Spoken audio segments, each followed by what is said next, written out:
Call this meeting to order at 6:01. Apologies for being a minute late.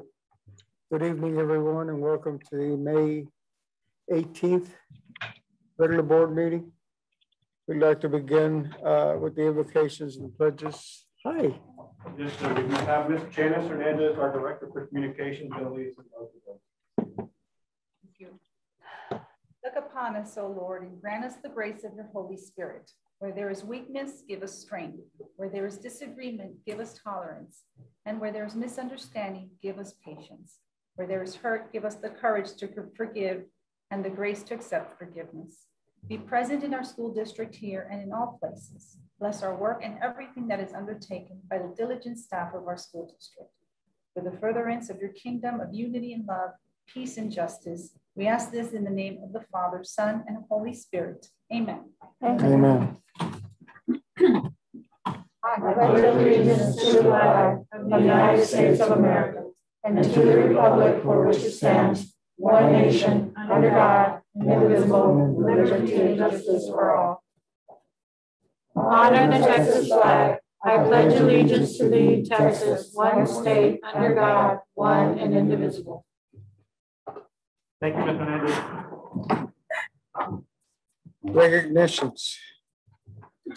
Recognitions. Yes, sir. We're excited tonight, being the last official regular board meeting for the school year. Obviously, we're going to see some of our students of the month, and then we also get to recognize some of our high-flying students from both of our high schools that have a graduating class this year. And so I'll turn it back over to Ms. Hernandez. Welcome, trustees, to this May 18th regular meeting.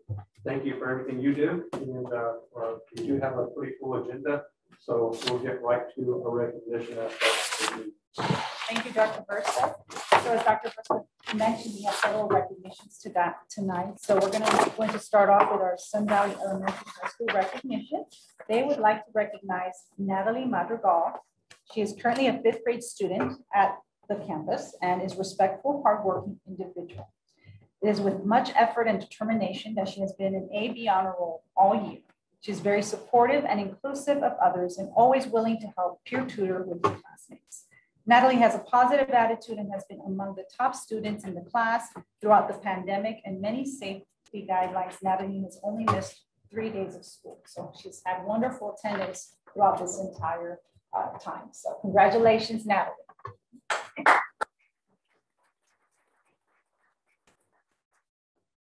Next, Austin Welch is from Scobie Middle School, and she is going to be recognized and represent that campus tonight. She is an outstanding student who is very hardworking, comes to school every day, and most importantly, she has fun learning. Her teachers share that she is one of the kindest students, leading and doing by example, walking in classrooms with her huge infectious smile. Her recognitions include being selected to participate in the U.S. Physics Olympiad, outstanding scores in her PSAT, French horn player to earn spot in the TMEA Region 11 competition, earning first few. All her teachers stated that Austin always holds herself accountable to her learning and success and has a tremendous work ethic. Austin runs cross country, plays soccer, and is currently running the mile and learning to pole vault and track. In the band, she plays the French horn. She loves science and has applied to do the health science pathway at Southwest High School and would like to become a dentist in the future. Congratulations, Austin.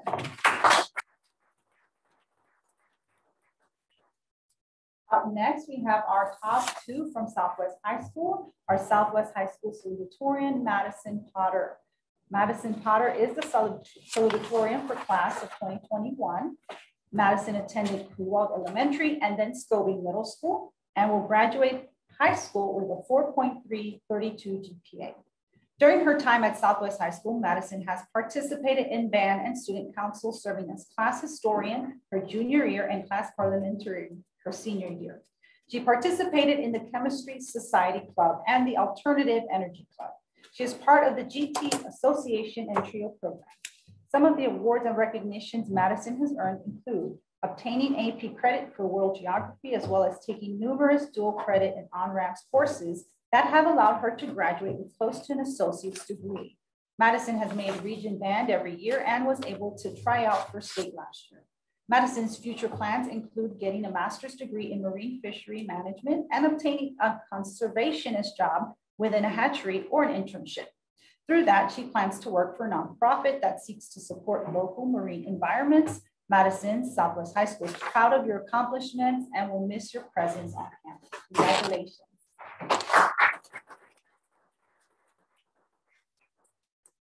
Southwest High School's valedictorian for the class of 2021 is Alan DeLoureira. Alan attended Elm Creek Elementary and McNair Middle School and will graduate high school with a 4.46 GPA. Alan has participated in student government as class president, junior and senior years, the alternative energy team as president, UIL academic competitions, and Dragon Soccer. He participated in the Telluride Association summer program, studying under 2 Duke University professors, as well as a chemical engineer program with Carnegie Mellon University, and a weekend immersion in science and engineering with MIT. Alan is a member of the National Honor Society and has participated in the Summer Academy for Math and Science Scholar Program with Carnegie Mellon, earning a $7,000 scholarship to study chemical engineering and maintained a 4.0 overall GPA in 5 science courses with UT Austin through the On-Ramps program.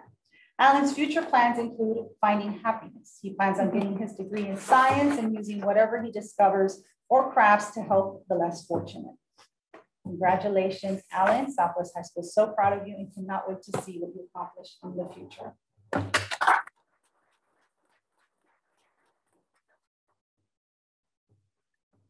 Up next, we have Sarah Hernandez with Southwest Legacy High School.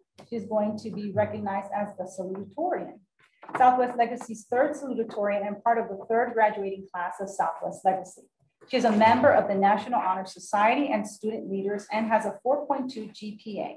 She will be attending Texas A&M San Antonio to study finance. Once she graduates with her degree, she plans on working on her master's and her doctorate degrees. Sarah is a well-rounded young lady who stands out among her peers. She truly has become an exceptional leader at Legacy. In her time at Legacy, she has participated in the Interact Club, in which she has served as the president during her senior year. This has allowed her to take action to make a positive difference in the school and the community with her commitment to service. Sarah attended Bob Hope Elementary, McNair Middle School, and Resnick Middle.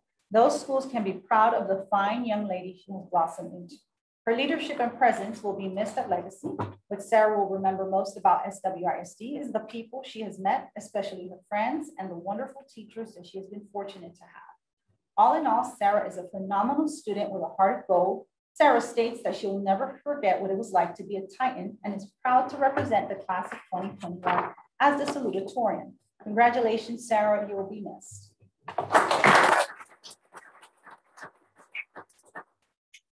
And Southwest Legacy High School would like to recognize valedictorian Edson Damon Recca.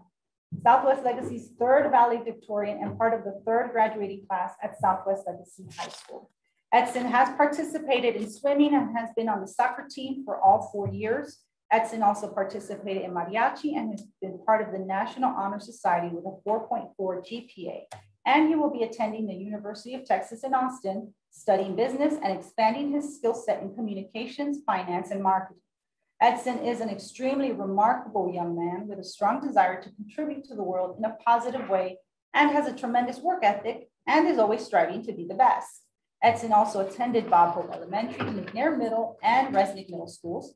They can be proud of the student that Edson has become. Edson states that he is extremely grateful for this recognition and looks forward to continuing his involvement in this exceptional district. He also states that he is proud to serve as the 2021 valedictorian for Legacy, which he will never forget. One thing Edson will miss about Southwest Legacy are the friendships he has made.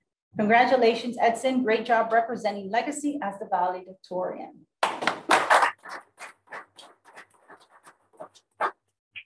So we know it's not the same without having the students here, but we hope they're tuned in. They'll definitely be getting those certificates and their plaques, and we'll see them at commencement. So we're very proud of our vowels and sals and our students of the month. And so that does complete our recognition part of the reading. Thank you. And now we have time for public comments. Mona, do we have just the one signed up? Okay, I'd like to introduce a friend of mine, wow, at least 15 years, Bobby. I think we've known each other. We've worked on some things here in Bexar County together.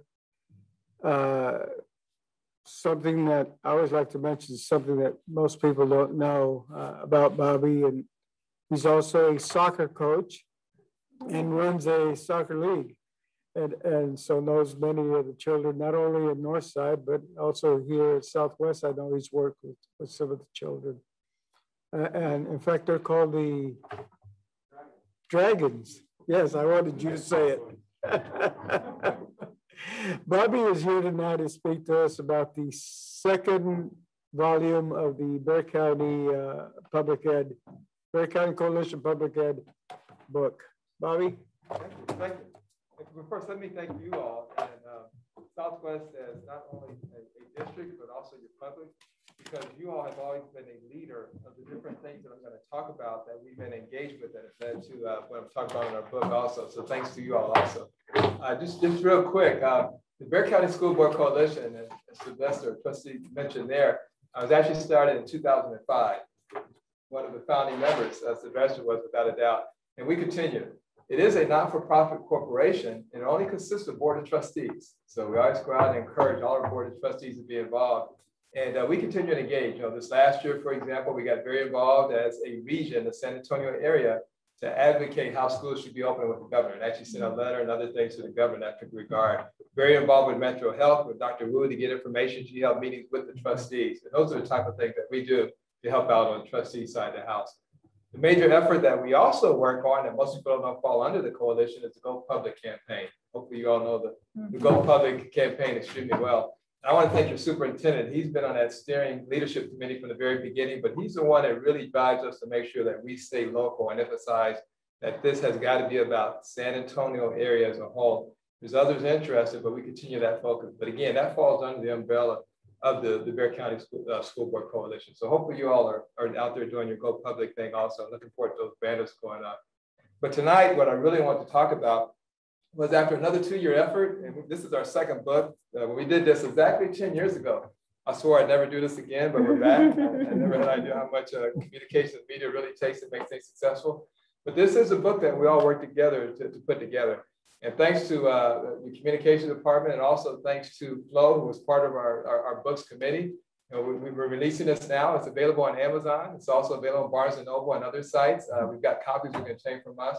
But again, our major purpose this time for our book, the first one was really a reference guide. This one is to really tell the San Antonio story. So you'll see the background and the data as a whole. You'll see each individual district, we have their story behind it.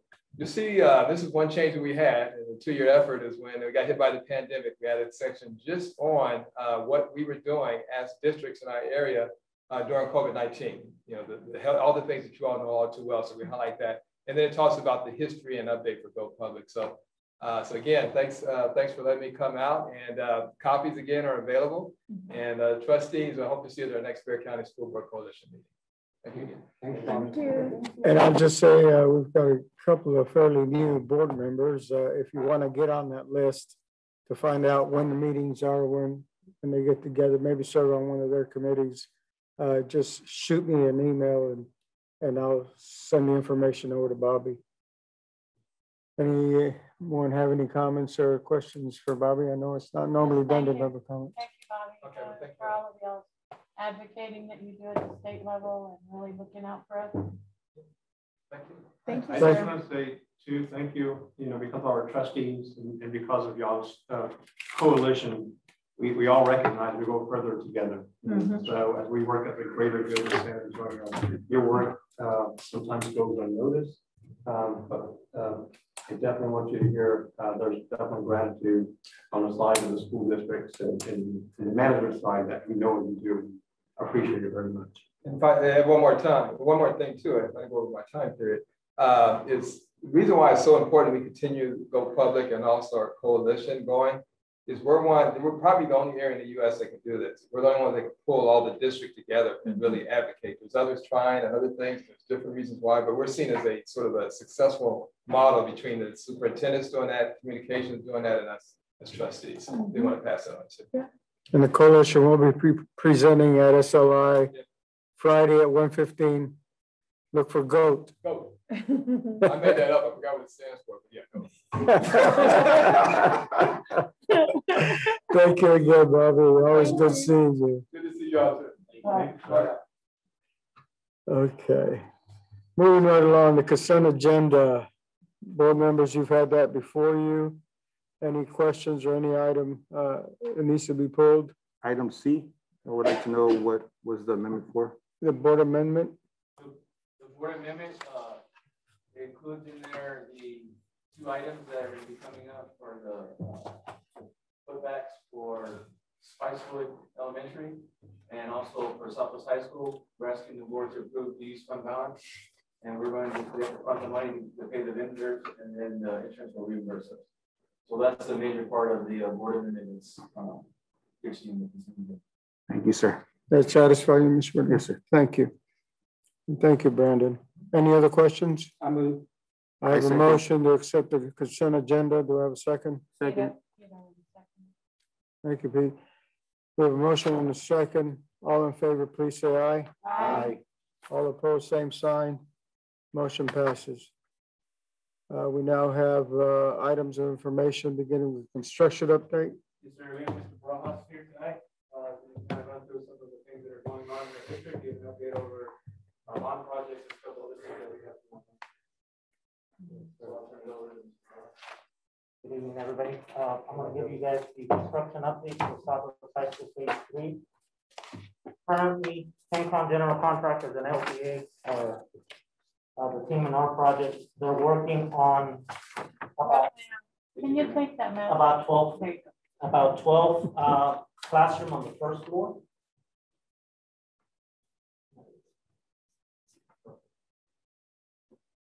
Classrooms on the first floor that should be turned over in about a week or so.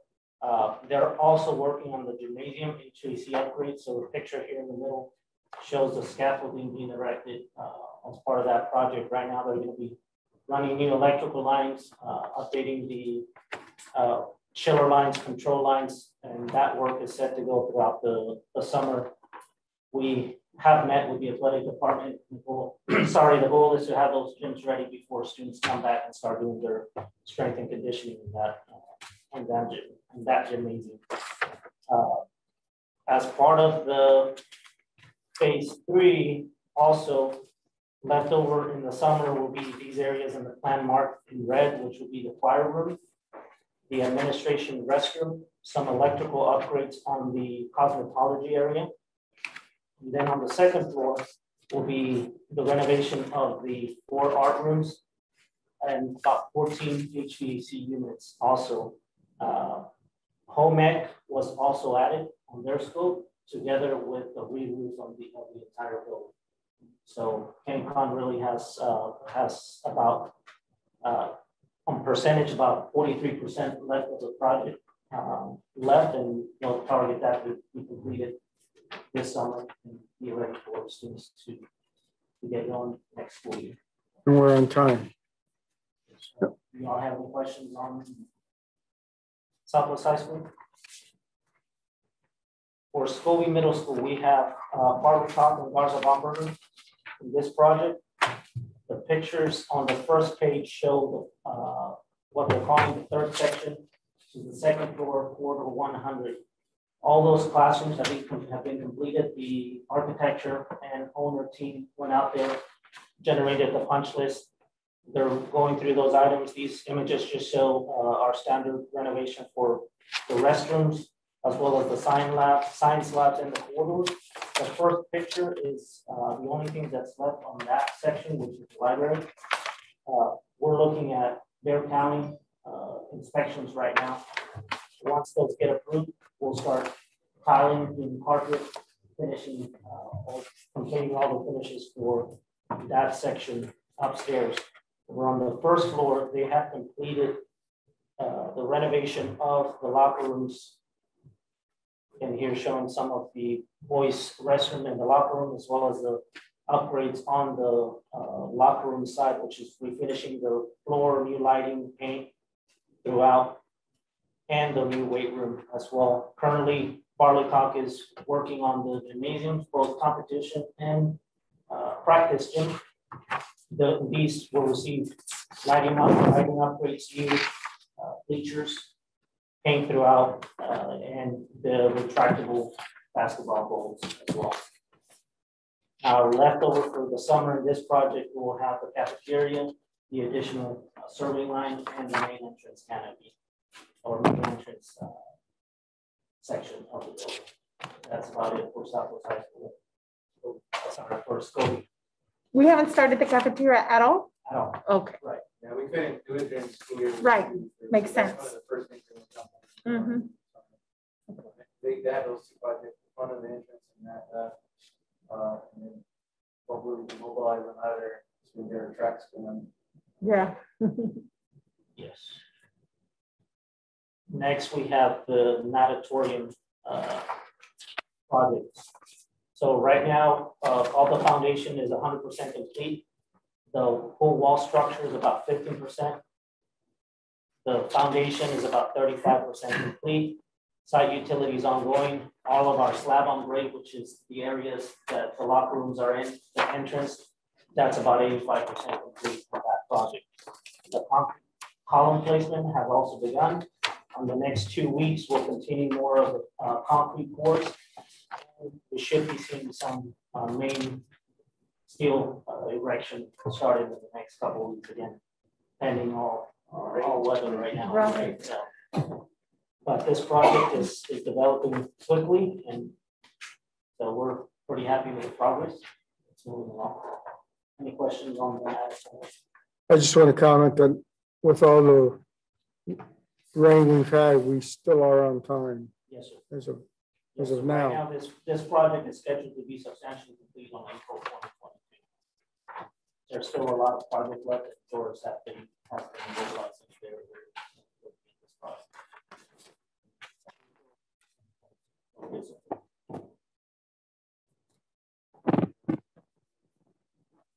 It should start tonight.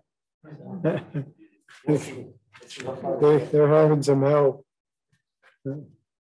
For the next project is the transportation department renovation. Right now, we're working with RDK on this.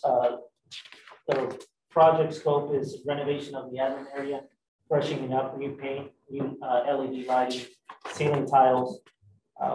As we've had conversations with the transportation department, also we're including some alternates. One of them being the movable partition right now inside their training room that subdivides the break room. That partition is obsolete, so its parts to repair it are being hard to come by. That's one of the ones that they have requested. And then the other one was there's an open bay unused right now with storage that can be utilized as their new tire shop. So they can account for that tire shop to be used as an additional bay for repairs. So we're tracking those as that alternates and will present once the project gets fit. On the other or outside will be upgrades to the fuel station. These will be just lighting upgrades and paint. All the lighting in there is your standard halogen lighting. So we'll be upgrading it to LED fixtures and new paint. But the bigger scope will be the new bus wash system, and there we're showing a couple of pictures from the Hayes ISD transportation department that we want to go take a look at. What we're looking at is the gantry system. So it's the bus or white fleet car is actually stationary. The system is the one that moves and washes the car. From what we've done research on, this is a lot safer. It's a lot safer system. There's a lot less degree of error for a bus driver to drive through, hit something. This one, they put in a code, the machine senses it and goes through the wash cycle for either a white fleet or a bus. So that's what we're tracking for our days. Also, as part of an alternate, we are proposing the painting of the red steel on the outside of the main building. And RVK just provided 2 illustrations, one of them showing kind of a neutral gray playing off with the yellow for the tied into our bus fleet. And then the second scheme will be our standard Southwest green color throughout. they'll be bringing in more of a finished presentation, but we wanted to bring this up to y'all just to show progress. Last page shows our budget. Our budget is 1.4 right now. After design development, we're under budget. We are set to complete the bid documents on June 2nd. We did it at that date. We received bids on June 30th. Approve a contractor and begin construction on August 2021. Any questions on the transportation part? And I'll say this is our last bond budget. We sold we did the bonds in 2018, we sold the bonds in 2019, and 2021 we had our budget. Wow. Going, so it's pretty exciting. But this will be the last one. The two other projects. Yeah, we've already have, well, contractors on board on that one. So we got that bid out, that contractor on board. They're going to start. This is the last, we haven't got through the design of this. We're getting there. We're get a contractor on board. Once we get a contractor on board, it's a matter of just getting people set up. It's kind of our last project that we get a contractor. Yes, and on our tracks project, we're on the permitting stage right now. We should be receiving bids, permits shortly. We have two tracks that are county, two tracks that are city. Right. So we're having our first general contractor owner and engineer meeting next Tuesday, just to move that project along. The task is to have McNair and Resnick completed before school starts in August, and then work McAuliffe and Scobie throughout the semester of that project. Those two tracks will be kind of outside of the play area of football, so they'll be ready before track starts next year. Okay. That's it. Is there any questions? All right, appreciate it. Thank you. Thank you, Rafael. Monthly tax report. Is there this time last year we were at 92% tax collection, we're at 93%, so we're doing really well. That we usually end up around 905, so this is what July is our next big tax collection month. Great. Financial report, investment report. Board members, if you have any questions, address them to Brandon. Report on gifts and bequests. Anyone have any questions? Enrollment report. Questions? Purchases over 50,000. Calendar events. Fun time of the year. Anyone have any questions? Update on social emotional services and efforts in Southwest ISD. Dr. Verstup, who has that? Yes, sir. I'm going to turn it over to Ms. Garcia. We all understand the importance of social emotional learning and what we need to be doing and making sure that we our youth and all of our employees back into environments that are supporting and really contend with some of the issues of that disconnect that our students may experience in different levels. One of the programs that we learned about that's happening in one of our elementaries in a pilot format that we would like to expand. And so we have some staff here who are going to present the BOSS program, Bring On Student Success. And so with that, I'd like to turn it over to Ms. Garcia to introduce our presenters. So we've been searching for our social emotional learning. I know that the last time that Mr. Ramirez was here, he went ahead and presented on Southwest Cares. So we are coming down to what is important, which is our social emotional learning, what we are calling the tiers. But tonight you're going to get one of our model campuses who has been able to implement some piece of the work that you will be seeing again in June during our item of information. And so I'm going to have Mr. Ramirez just give us a brief update on what he found. Good evening, board members, senior leaders. The Southwest ISD District and campus staff continue to work on identifying and responding to the social emotional needs of all students. This is being done through direct contact involving students, parents, counselors, and social workers. A variety of services and programs listed on our Southwest Cares page that is posted on our district website continue to be available for use by district and campus staff for the purpose of providing support to individuals. One program not yet listed on our website, the Bring On Student Success or BOSS program, has been implemented and is being utilized at Medio Creek Elementary. Staff at this campus are reporting success with this program. Medio Creek implemented the BOSS program at their campus at the beginning of the 2020-2021 school year and began accepting students into the program at the end of September. To date, approximately 30 students have participated or are participating in that program. Medio Creek social worker Roland Cornejo and lead teacher Samantha Baker recently presented the BOSS program to the District Southwest Cares team and to campus social workers and counselors for possible implementation at other campuses. And we do have with us this evening members of the Medio Creek team, Principal Amy Garza, Mr. Cornejo, and Samantha Baker, and they are here to share with us information about their exciting program at Medio Creek. Principal Garza, thank you for being here. Thank you for having us, Adrian. I'm extremely proud of our campus leaders, and I'm going to let them take their full 7 minutes. So team, go ahead. Thank you.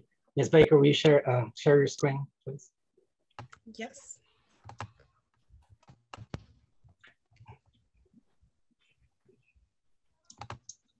So first of all, what is the BOSS program? The BOSS program was set up to be a proactive approach to helping children deal with ACEs, and that's adverse childhood experiences. So some of that is abuse, neglect, household dysfunction, incarceration of a parent. So we were seeing all of this at our school.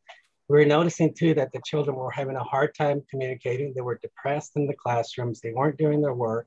And so we wanted to do something that was proactive and not reactive to their situations.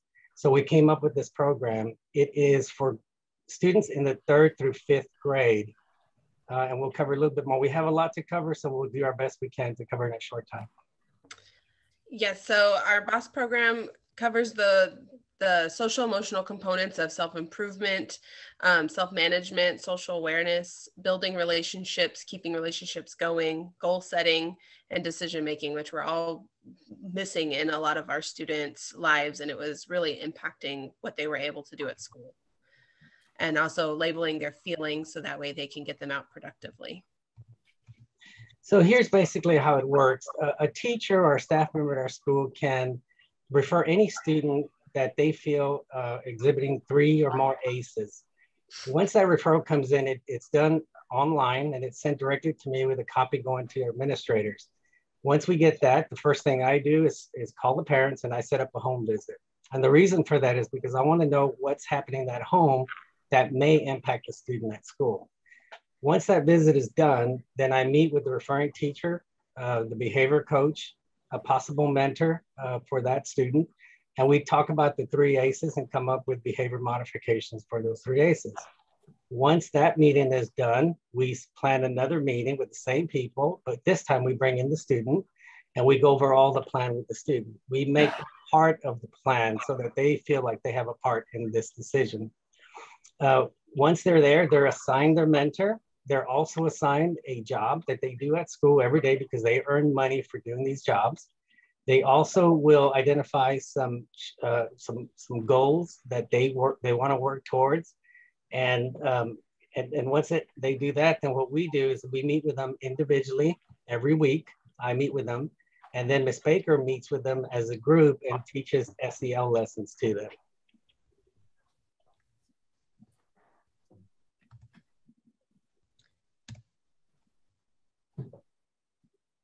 And we work on, in those lessons, we work on leadership skills, and we work on labeling our feelings, things like test anxiety, breathing.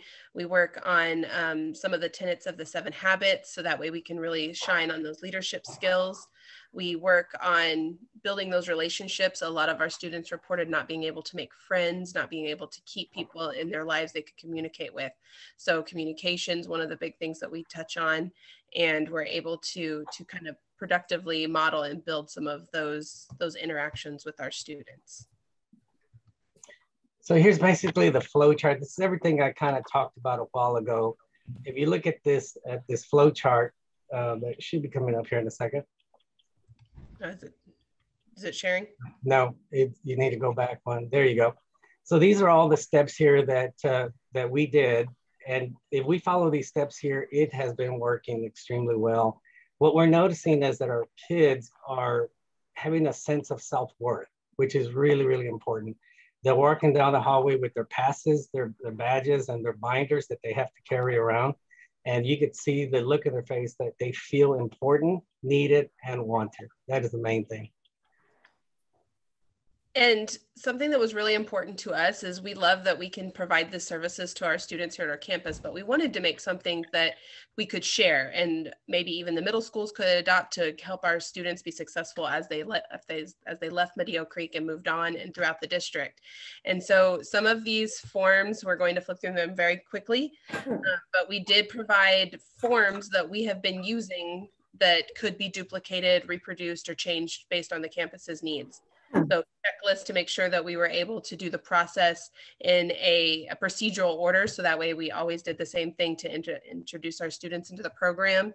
We have behavior contracts that the students sign. So we make this very official that they are agreeing to all of the things that we need them to do. And then permission slips for the parents. These are where we're identifying those key adverse conditions that the children are facing at home or at school. We find out all about the students so that way we can help support them with the proper reinforcers, set goals, and we have daily point sheets that the students keep track and the teachers help them fill out to see if they are able to get their goals. They check in and out with their mentors every single day in the morning and in the afternoon so they can see, have I met my goals? Are there things that I need to do to meet my goal tomorrow? What went well today? What didn't go well? So we can have those deeper conversations and really support our students. And then these are some of just a quick example of some of the leadership lessons that we've been doing. Every Wednesday morning we meet and we let them eat their breakfast and we have discussions about leadership habits. We fill out some SMART goals. We've done some yoga and breathing activities, some test anxiety reduction. And so that way they can really practice what we've been teaching them. So one of the things I forgot to mention is that at the end of the year, one of the big things we want to do is we want to do follow-up with our students. So we were going to contact the middle school that they will be going to and meet with the social worker and the counselor so that we can give them information on what's worked and what they liked about the program. And so that's real important to transition into middle school so they don't get dropped somewhere down the road. So our mentors will check in with our students daily. They check in with them in the morning. We want to make sure that they're going to start off their day really well and ready to learn. And at the end of the day, they're also going to check in with their mentor to see how they did for the day. If the mentor identifies anything going on in the points, they'll let me know, because what we do with those points is track to see if there's behavior happening in the morning, on a Monday, in the middle of the day. We need to know that stuff so we can intervene quickly.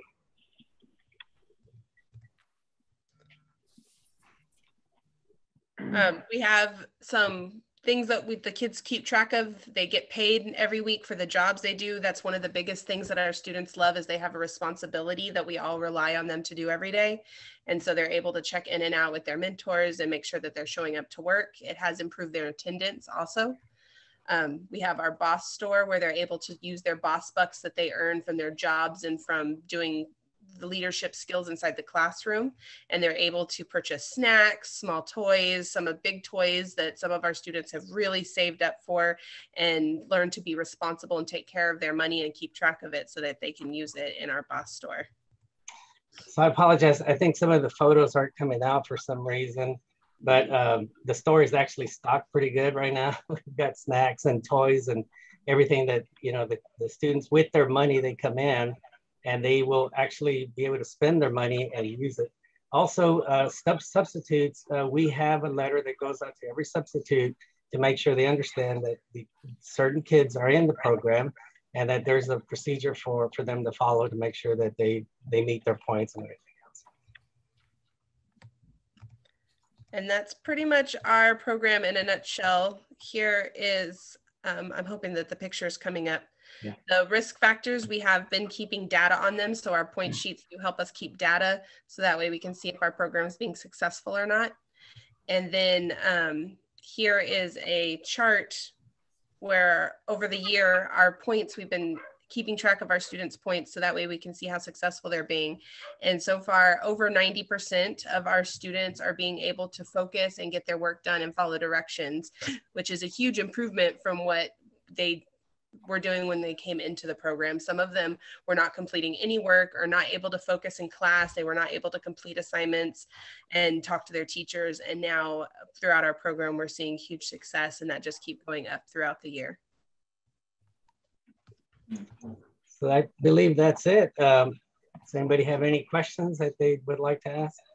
I have one or two. Who trains our teachers and staff in the BOSS program? Are you guys doing it in-house? Yes, we have a in-service with our teachers next year. We're also going to have some more time to do the training for the mentors and teachers, because there's some things that they need to be able to identify and alert us right away, because they meet with them every single day. I meet with them once a week or more sometimes, but the teachers and mentors meet with them almost every day. And so we need to have that information. And secondly, I'm wondering if there's a way we can get this program info out to the homes so that maybe a parent can recommend their child or their neighbor's child, and we can look into it, because sometimes it's stuff that happens at home that causes the need for a child's extra attention. Maybe in the future.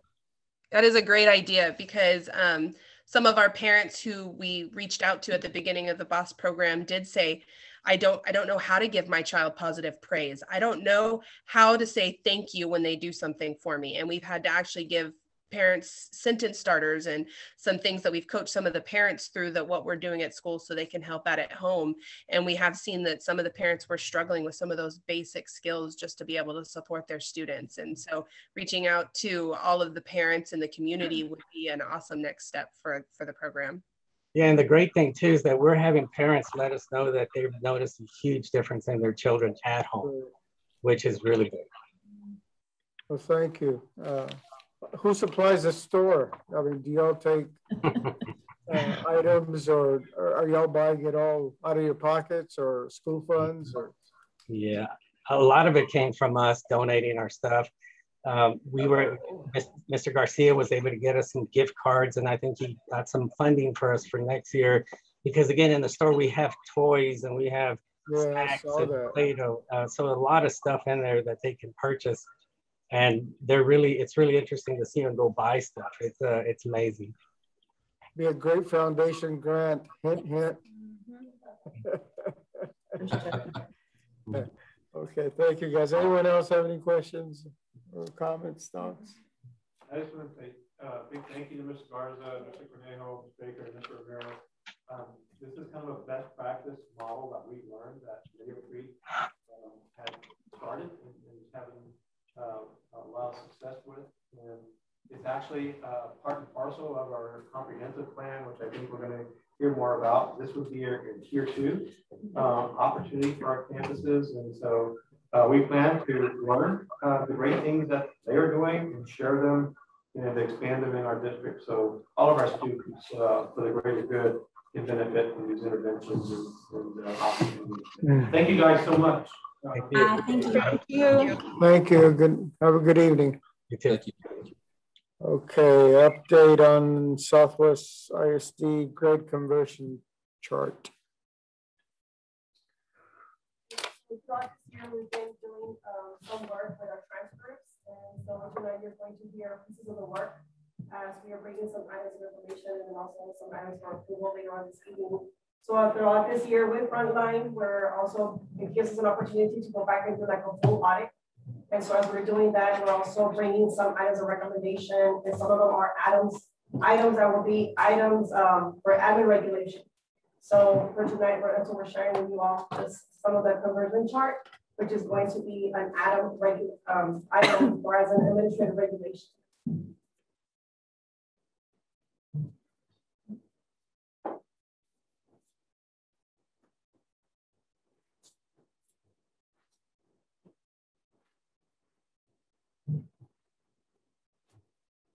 Thank you. Good evening, Board President, board members, Dr. Versta, senior staff.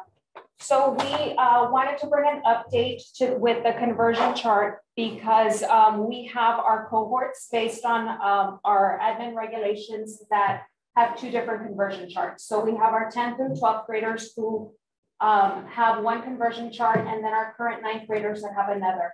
If you look, both follow the same numerical grades, except when it comes to the F. So we have the F. If a student receives an F in a dual credit or coming from another state, it is a 0. And for our students that are current 9th graders, it is a 60. So to provide consistency across the district, we would like to, we recommended one conversion chart. So we did look at different districts. And so we have some that are using a 69, some are that are using a 65. We have some that are using a 68. So going back to our conversion chart, the D does equate to a 70. So we felt an F would be a 65. And so that would provide our students who may end up with a 65.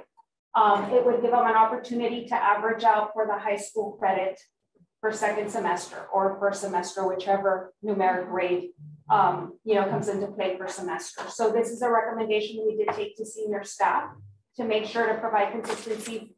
Doesn't matter what cohort you're in, if you do receive an F, it would be a 65. Do we have any questions from our board members? No matter what, if you got a 65 or less, you just got a 65. Mm-hmm. Is that what you're saying, the grade?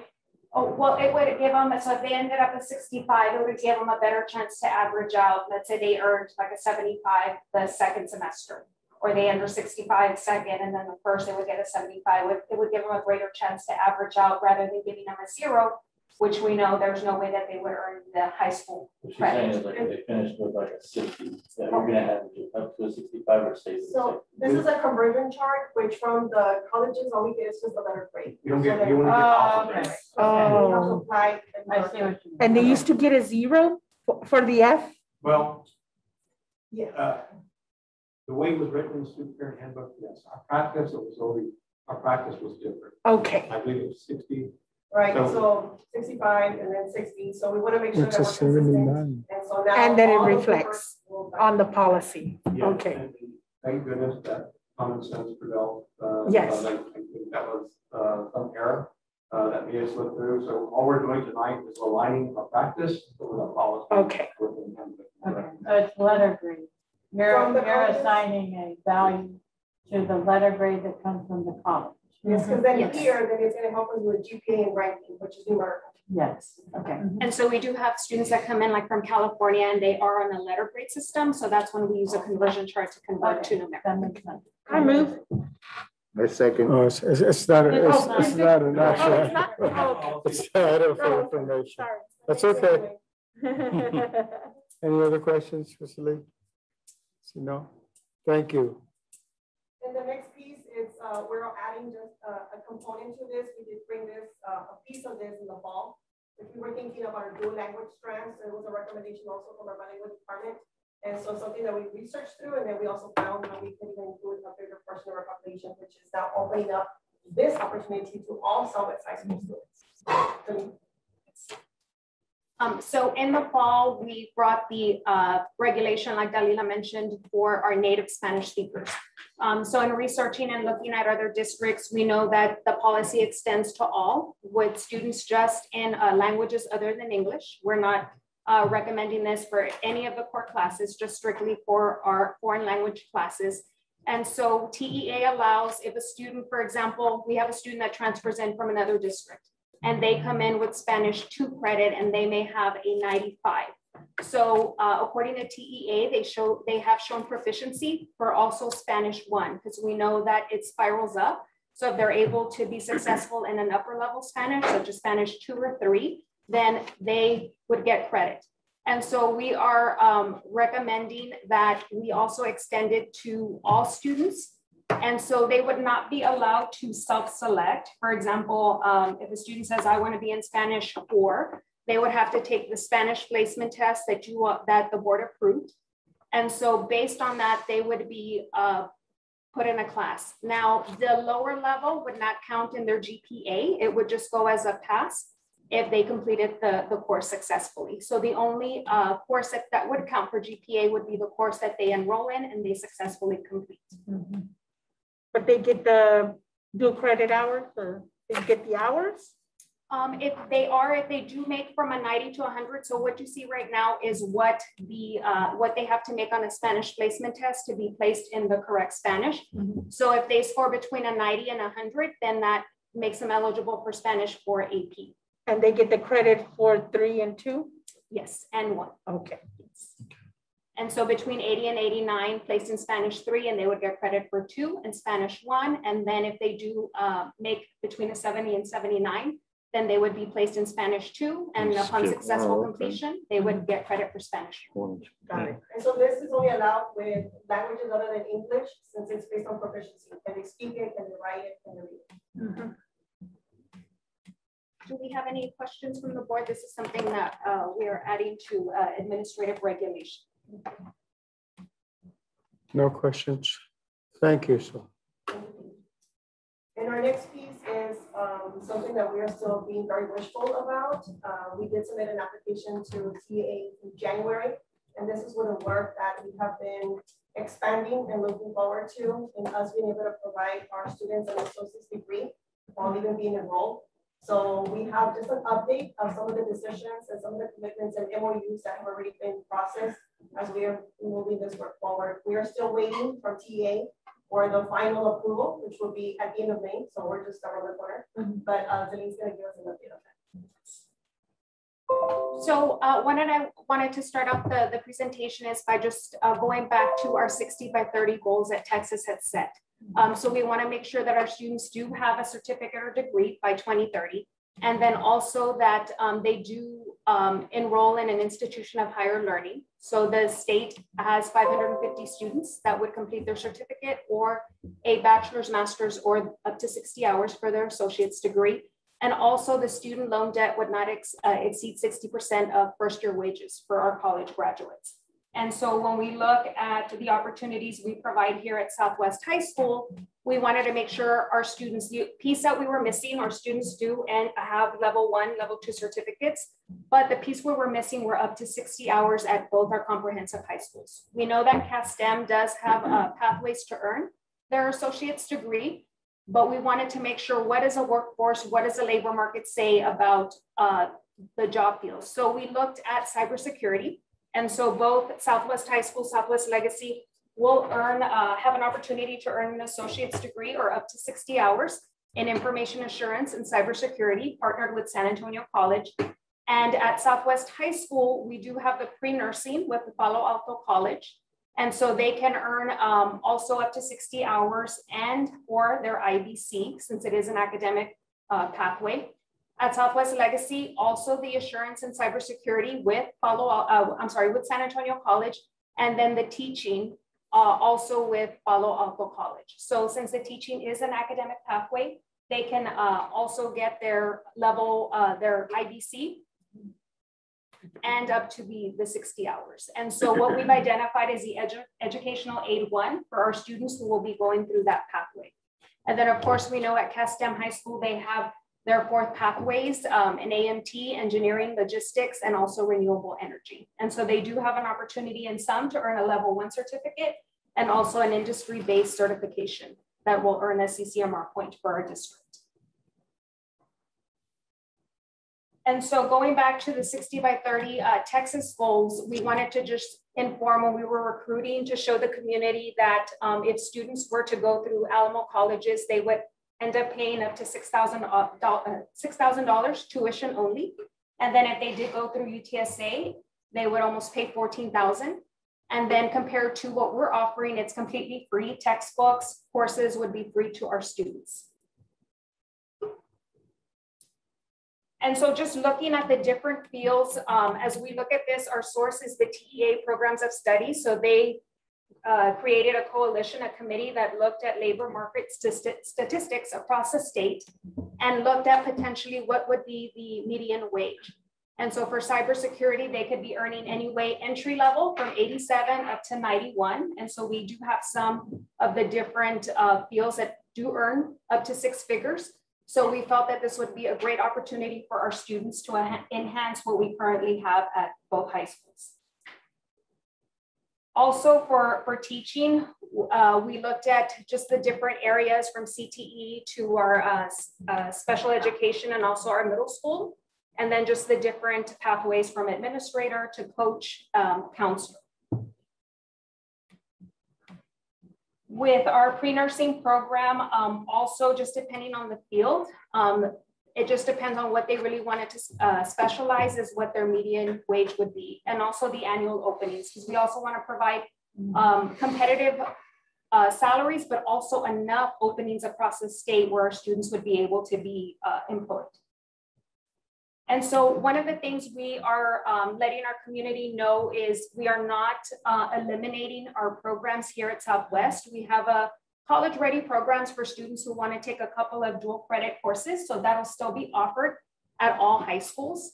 We have our industry ready with our robust CTE program. So they'll still be able to earn their IDCs and go through their programs of study that we currently offer at each high schools. And then the core complete, where they can earn up to 42 hours and not get their associates, but will satisfy core complete. And then in addition, earn up to 60 hours with their level 1, level 2 certificate and their IDC. So we're just enhancing what we currently have. And to give you an overview of what the planning entailed, we had numerous meetings with the campuses just to look at what the school design would be, who would be the administrator, the counselor in charge, to help support the program. Also creating crosswalks to let our counselors and our administrators know if I'm a 9th grade student, what would be my first dual credit course, all the way up to our senior year. And then we did have multiple meetings with our IHE, our Institute of Higher Learning, to make sure that our partnership or MOUs were in place. And then also we applied for the designation renewal back in January. And so our recruitment timeline did start in the fall with a lot of the CCMR Expo, and then a lot of personal touch through the PACS automation courses. We had our teachers who created a Google Classroom and would provide a newsletter, a disease of the week, to make sure to keep our students interested as we were recruiting, because we knew we didn't want to recruit just in 1 month. So we started back in the fall. And so we also had our Passport to Success nights for all 3 high schools. And so each high school gave an overview of the early college high school program. And so then our applications did go live. And so we had some parent meetings to explain what are going to be the expectations if they are in early college high school. And so students submitted their applications, and Southwest High School did have their first lottery. And so Southwest Legacy is next. We're just waiting for some of the middle school students to finish the TSIA testing, and they will go through the same process to have the lottery as well. So you had more students than slots? Is that what that means? In some, yes, we did. And so when we look at slots, our partner, Palo Alto and San Antonio College, do have a limit just because they are providing an instructor for Legacy. Okay. And then also for year 2 for Southwest High School. And so they also have to take into account not only our high school students, but also their adult students who are enrolling in those programs. Was there a big gap? Was it a big gap?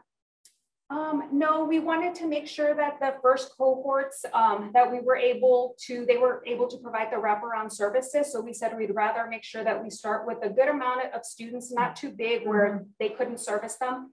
And then from there, grow each year and scale it up as we move through early college, high school. And so this is just an overview of the ECHS applications that were received. So we originally wanted 100 students, and so we received a little more of the applications. Mm-hmm. And so cybersecurity, each we're looking at 25 to look at. Those are going to be our cohort numbers, and then for pre-nursing and teaching also. So we did 25 across the board. And so the campuses did create videos to help recruit, because we knew we were going to have some distance learning recruitment going on throughout the fall and the spring. And then some videos were created in addition to newsletters that were going out to make sure students knew of upcoming deadlines. Once a student is accepted, we do have yard signs with our IHD logo saying congratulations. The campuses will have some signing ceremonies, commitment to let them know that they are now officially an early college high school student.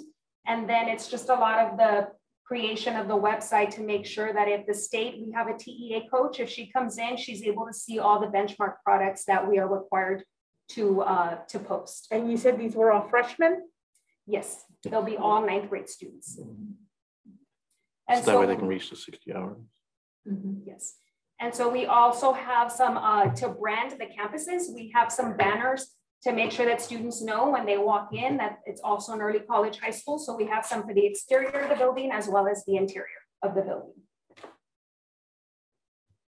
And so not only are our 8th graders going through STAR testing, but they also are going through TSIA2 testing. So we do have now 4 rounds of testing and then also going through the Apply Texas modules.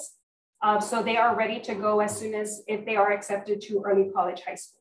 And so we did apply for CCRSM. It's a state grant to allow our teachers to pay for their tuition to get their master's degree. So that's something that we're also aiming, that's our goal, that we get more teachers that are credentialed at our campuses. So we're able to use our dual credit teachers in conjunction with the instructors that we have at the IHEs. And so we're getting ready to send out the first batch of acceptance letters to our students and then also let them know that we will have a summer bridge that'll be aligned with summer school. So they'll be able to come in, get the TSIA2 support, and then also have hands-on activities with our instructors that will be from SAC and Palo Alto. So it's exciting for our students as we embark on the early college high school. Any questions from our board members? Just wanted to come and provide. I know we did one in the fall and then we did several last year. So just wanted to keep everybody up to date on just the exciting, just different events that are happening with early college high school. So the students have to be at 100% passing of all the TSI requirements to get into early college? No, sir. It's really open to all. There's no assessment barrier or qualification. And so it's just a lottery where we pick in, and we are really targeting first generation college students. What do we tell the children that are getting rejected? Is there like a second pathway, or how do we give them, keep them motivated, and if this is what they wanted to do and they weren't accepted? So we do have an opportunity for them to join their 10th grade year. That's a last year, because then they will not be able to graduate within 4 years. And so we want to keep on telling them, we'll get the TSIA2 support. Let's work with you. And then if they are successful, then they will be added to early college high school. Will they be like kind of maybe first in line at that point? Or do they still have to go to a lottery? We do have a waiting for pre-nursing, since we have pre-nursing and cybersecurity. So they pick 25 and they have 10 on a waiting list, because we know students do change their mind and say, no, I think I want to do something else. So we do have a waiting list. For cybersecurity, we don't, because the Southwest High School took all the students that applied. Okay. We're fortunate to have a complete program that's established at both high schools. So students can do up to 42 hours for complete by self-selecting and taking those more rigorous schedules. So you're steering them from that. If they don't, they're still working on Core Complete, which is just the next level, right? Okay. Okay, I understand. So, and most of these, well, the 4 areas that we mentioned, the cybersecurity, the nursing, and the teaching, they're also paralleled with either a certificate or if not, then through the CT pathway, where we do have other certifications. Now, if you see, I mean, we would like to have even more applications. At the same time, the application was, the students had to complete, so we wanted to see their commitment as well. Yes. And so this process, we're very, just fortunate to have a great team. We've been working through this back since July of 2019. So now we're coming around and hoping, very hopeful that we get that designation from the state. Okay. But I just thank all the team at CNI, the dean, and also the campus administrators who have been really embedded in this work. So we appreciate them a lot. Do our students incur other costs such as books or materials? And if they do we help them? Yes, everything will be paid. Okay, great. Thank you. Very impressive. Thank you. Any other questions? Not the norm, but we feel it's a direction to work. So if a student is a freshman and they go through the process and then they change their mind, like say, I don't want to be a teacher, I don't want to be a nurse, how does the process relate itself back to, or do they go back to being just a regular student, go back to being a regular school? Is that what the process is after that? Yes, sir. Yes, they do. If they do decide that that is not the best program for them, then they go back into the comprehensive side. And so they're able to finish their credits to make sure that they have enough credits for graduation. One outcome-based measure that TEA does make sure that early college high schools, that we sustain 70% of that beginning cohort. So that's why we work so hard with the IHEs to make sure those wraparound services, they get the tutoring, they get the mentoring to make sure they stay in the program. So we're excited about the opportunities that early college high school is providing to all our students. Thank you, sir. These students are committed to 4 years. Yeah, that's awesome. It's amazing. Okay. Thank you. Thank you. 2020-2021 communications review. Yes, sir. This is one of the items that we had on our evening round back May 11th. So we have Roger Campos and Hernandez.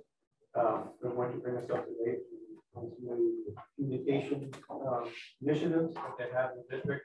I know that when you walk in the room or outside the room, you see a lot of placards up here, and I think that's part of the presentation that we're referencing those. Just notice to look at those and get a chance as we walk through. So I'll turn over to Mr. Hernandez.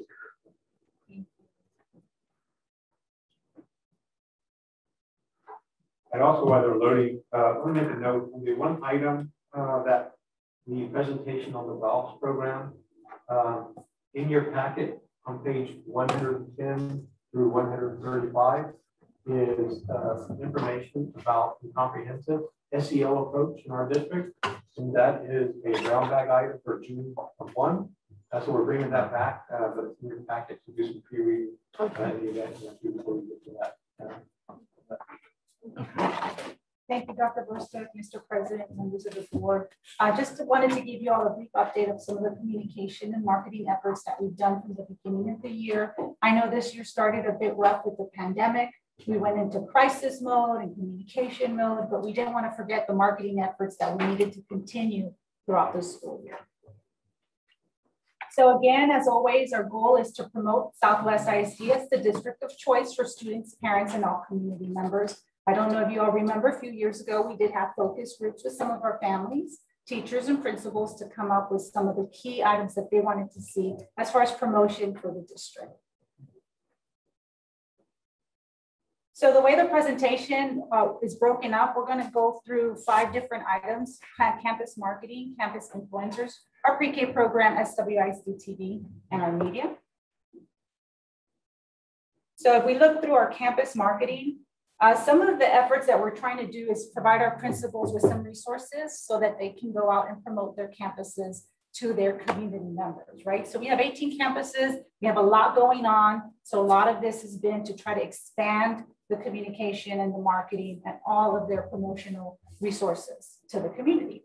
So the way we are trying to do this, when we were meeting with our campuses, we wanted to break it up in clusters and focus on the competition around these different clusters, right? So we have the 1604-90 cluster that we felt was in urgent need of support. We have the 410 Pearsall cluster. Then we have our middle schools and our high schools that kind of align with some of those different clusters. So some of the first things that we wanted to do is provide all our middle school, elementary, and high schools with fact sheets or marketing packets. So and last week, I think, I'm sorry, we didn't get to present last week, but you all received a bag, and inside was a folder and then the marketing packet. So the marketing packet, really the purpose of that, and that's also for your uses as well as board members, is if you ever go to speak at an event or you want to talk to someone about promoting the school, we have the little bags and little folders and marketing packets to provide to you all, to our principals and to our teachers, if they ever want to go and promote and talk to somebody about our district, or if they have a presentation, it's meant for that purpose. So basically the fact sheet, working with our principals, we wanted to say, well, what do you want to highlight from each of your campuses? So each principal provided their feedback, and we developed these fact sheets based off of their feedback, and also the feedback of the focus group, as far as, our pre-K programs, some of our early college high school programs, our CTE programs, and things of that sort. So along with that, we had some elementary key points that we worked with them. So this is also on their fact sheets. So the fact sheets have more data on them, but when we get to our key points, some of the things that we talked about was, what are your parents telling you, right?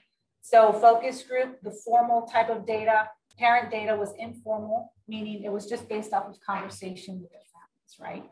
So talking to their parents, they felt free full day pre-K was the most important thing. After school programs, having state certified teachers, and our early college and career prep. So again, these are things that also are unique to our campuses. So the competition and the other areas that we have to worry about don't offer a full day pre-K program, right? So those are things that we want to try to highlight. Same thing with our middle school, a bit different. What are their key points? Working with our middle school principals, college and career prep, competitive athletic program, award-winning fine arts program, and state certified teachers. So just a little bit different, but again, these are the 4 highlighted points that they want to get on their yard signs as speaking points, and then the fact sheets have more detailed information. So how are we using everything that we're working on? So working with our campuses, we've been able to provide them some yard sign displays to place in high traffic areas and competitive zones. So our principals have really taken it to the next level. They're going through their communities and making sure that these signs are posted. Now, the only bad thing is sometimes these signs are stolen or the wind knocks them over. So we have to continue to print them, but it's a continuous battle of let's make sure that they have these signs and these things to be able to get out to the community. So Roger also created some student and teacher signage as well for our families so that they have, we have an opportunity to highlight our outstanding students and our outstanding teachers, and you can see some of that signage up on the front. I don't know if you want to say anything about the initiative signage. The initiative signage, hi everybody again. Yes, our initiative signage, we also support a lot of our departments as well. So this example here is our senior class signs that we handed out, as we saw last week with Senior Walk. We're handing out these signs so that way they can display, and we're starting to see them actually on Facebook. I'm sure you have friends of seniors who are putting these out, they're taking pictures with their students. It's great promotion, and it's just a small part of some of the things that we do to help other departments and to get our name out or get our brand out. And this is just one of those examples. We also have the Go Public banner. So you heard the earlier presentation today. So we just received those banners, and every campus will be receiving a Go Public banner for their fences. So we are Southwest banners as well. So one thing that we're looking at is always beautifying our campuses, right? So we have our great facilities department who is always working to making our campuses look nice. So we're also looking at different ways to provide different signage for our campuses and seeing what else we can do, making comparisons to those high traffic areas where we have opportunities to have bigger signage. Some of the other marketing efforts that we're doing, we're working in that 1604-90 cluster area. And as you can see, the highlighted sections, those are target sections based off of homes with potential students or students of our district, right? So we're working on some marketing where we're going to be going door to door and having some door hanger signage, again, marketing our campuses, highlighting those 4 key points that they felt, and we all feel are very important for our families to know about our elementary and middle schools. So the next thing that we were kind of working on and pushing real hard is against Hidden Hope STEAM Academy. This is a very exciting program. So marketing efforts, again, trying to help with the recruitment efforts at that campus and making sure that we have provided an entire package for them to go and recruit. Again, that also included postcards and different signage. And then you can see these are pictures that were posted on their Facebook page of them going out recruiting to our families, again, in a very highly competitive area. And again, working through that section for the next marketing of door-to-door hangers and printer delivery. Again, working with our principals, and again, just elementary and middle school, we're still meeting with the high school principals, right? We went through a SWOT analysis of some potential opportunities and strengths, weaknesses, and threats, and speaking with them, you can kind of see based off of our conversations, some of the things that came out that were pretty interesting as far as maybe some opportunities and threats, and we're all kind of on the same page of some of the things that we can maybe do for the next upcoming school year to make sure that we continue to stay ahead of the current environment. And then we have our campus influencers. I'm going to have Roger present on this. Right. So campus influencers, this is a new initiative that we started last year, actually right smack in the middle of the pandemic when it hit. These influencers are a godsend to us when this happened. They are either a tech facilitator, which they have another role there at the campus. They also can be they could be a teacher. They could be someone there that's tech savvy or social media savvy. They're at each campus that allows us to get that real grassroots campaign going with our families. Their responsibilities include social media, the websites, the marquees, and they also take pictures at the events. What they do is that, so they're always in the mix of it. So they might be doing these daily events, going in there, taking a picture, posting it to social media, letting our parents know that, hey, even though we have some kids that are virtual, we do have a lot of students who are in class. And this allows us to show that. There is hundreds of stories.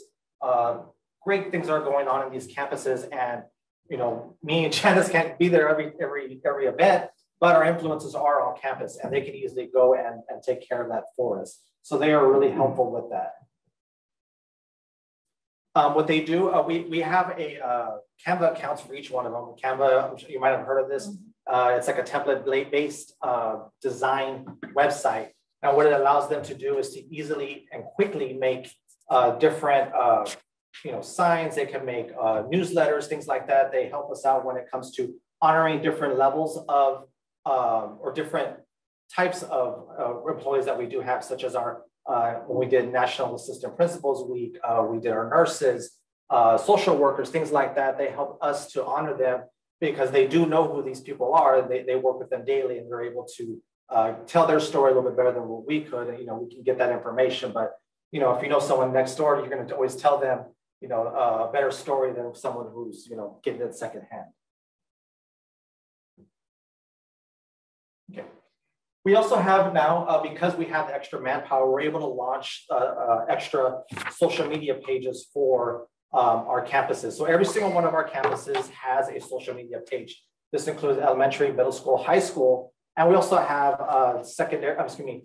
district pages as well, including academics, athletics, fine arts, things like that. We launched just last year, so our numbers are slowly starting to go up. We have some that have already been established. Big Country does a really good job, and so does our Hidden Cove of bringing those numbers up for us. But everybody's doing a great job of getting those numbers to us. Our secondary Twitter pages are also doing very well. As you can see, of course, our high schools have the most numbers because there are more parents, there's more students that do follow. And we do utilize different types of social media. We do know that when it comes to analytics, that your Facebook pages target a certain amount of individuals or a certain type of individual. Your Twitter and your Instagram also do the same thing. Mm-hmm. So with Facebook, you're looking at your parents, your older demographic, your Twitter and your Instagram is usually catered to more towards the students, your younger, more tech savvy, millennial type demographic. And I'll turn this back over to Janice for the pre-K part. So pre-K, another big push for pre-K. Again, we had a communication plan that we kind of launched last year. Again, we want to inform the public, persuade our public, and instruct our public, right? So we want them to take action, and that action is become part of our pre-K program. So we launched the existing plan, but with additional strategies. We ended up sending a magnetic mailer targeting 3- and 4-year-olds within our district. So that was over 5,000 families. So again, targeting those specific data based off of the age group and those that are able to and eligible to be part of our pre-K program. Facebook analytics, we also did a Facebook ad. So again, Facebook ad is a very effective way to get the word out and inexpensive.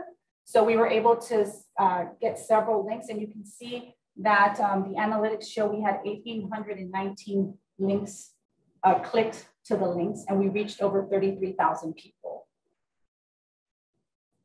And this is kind of the analytics. So we always look at who are we targeting, who actually clicked the link. So you can see in the bottom here.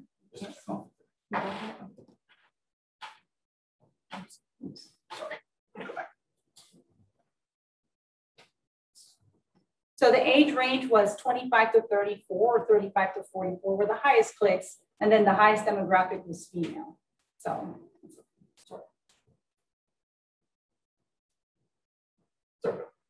thank you. So there you go. And then women, 64% of women were clicking on the ad versus 35%. So again, it's just good data to have.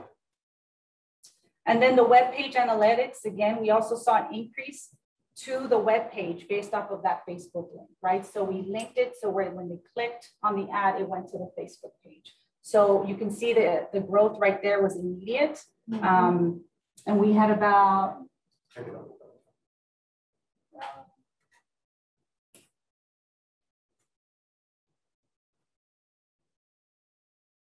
and then you can see we had 587 page views for a certain period up to 609. And it kind of just showed us, was it being effective? Were families clicking?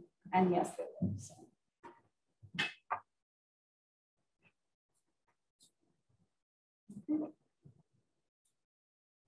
All right, and then just district social media analytics. Roger will touch base on that. So as you can see, we are the fourth of the local ISDs when it comes to social media followers, when it comes to Facebook.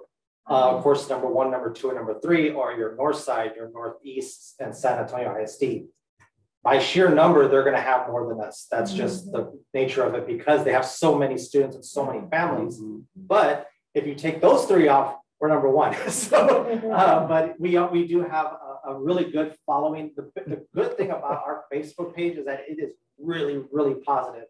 If you look on other sites or other district pages and you see there's a post, you look at the comments, it's 50-50. A lot of the times it's like either they're supporting it or they're not supporting it, or it's just really, you know, it can be contentious. With our Facebook pages, when we do our posts, most of them are very, very positive. Our community sticks up for us. Our teachers stick up for us. And so that's actually a good indicator of that we're doing things in the right direction and we're getting a correct message out to them. We do look at these messages. We do see what's being said. If there's something that we can forward on to another department that's being, you know, they have a question or something like that, we try to push that on so that way they can see that, you know, we are trying to help them. And we look at these things because, like I said, the followers tell the story.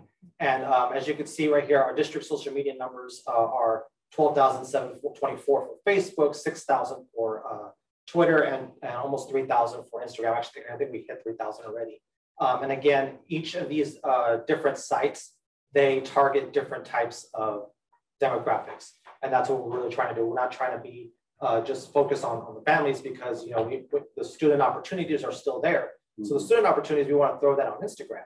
So that way that they can see that. We try different things like Instagram stories because, you know, our attention spans are so short. So, you know, you look at Instagram stories, it's 15 seconds. Hey, you know, we got voting coming up. We got senior walk coming up. We got, you know, graduations coming up. We're going to start posting that information up there. That way everybody's aware and knows that, okay, this is what we're doing around the district.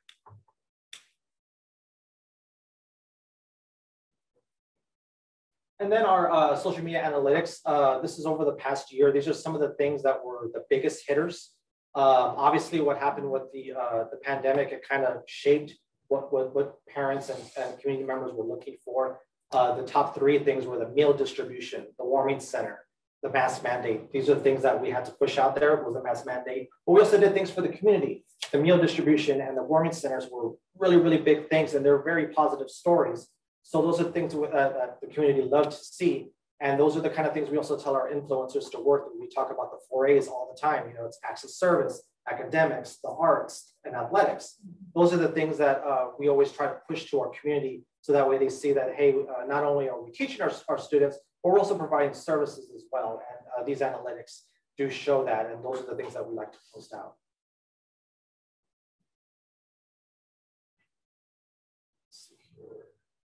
And then this is the website, just a regular quick look at the numbers.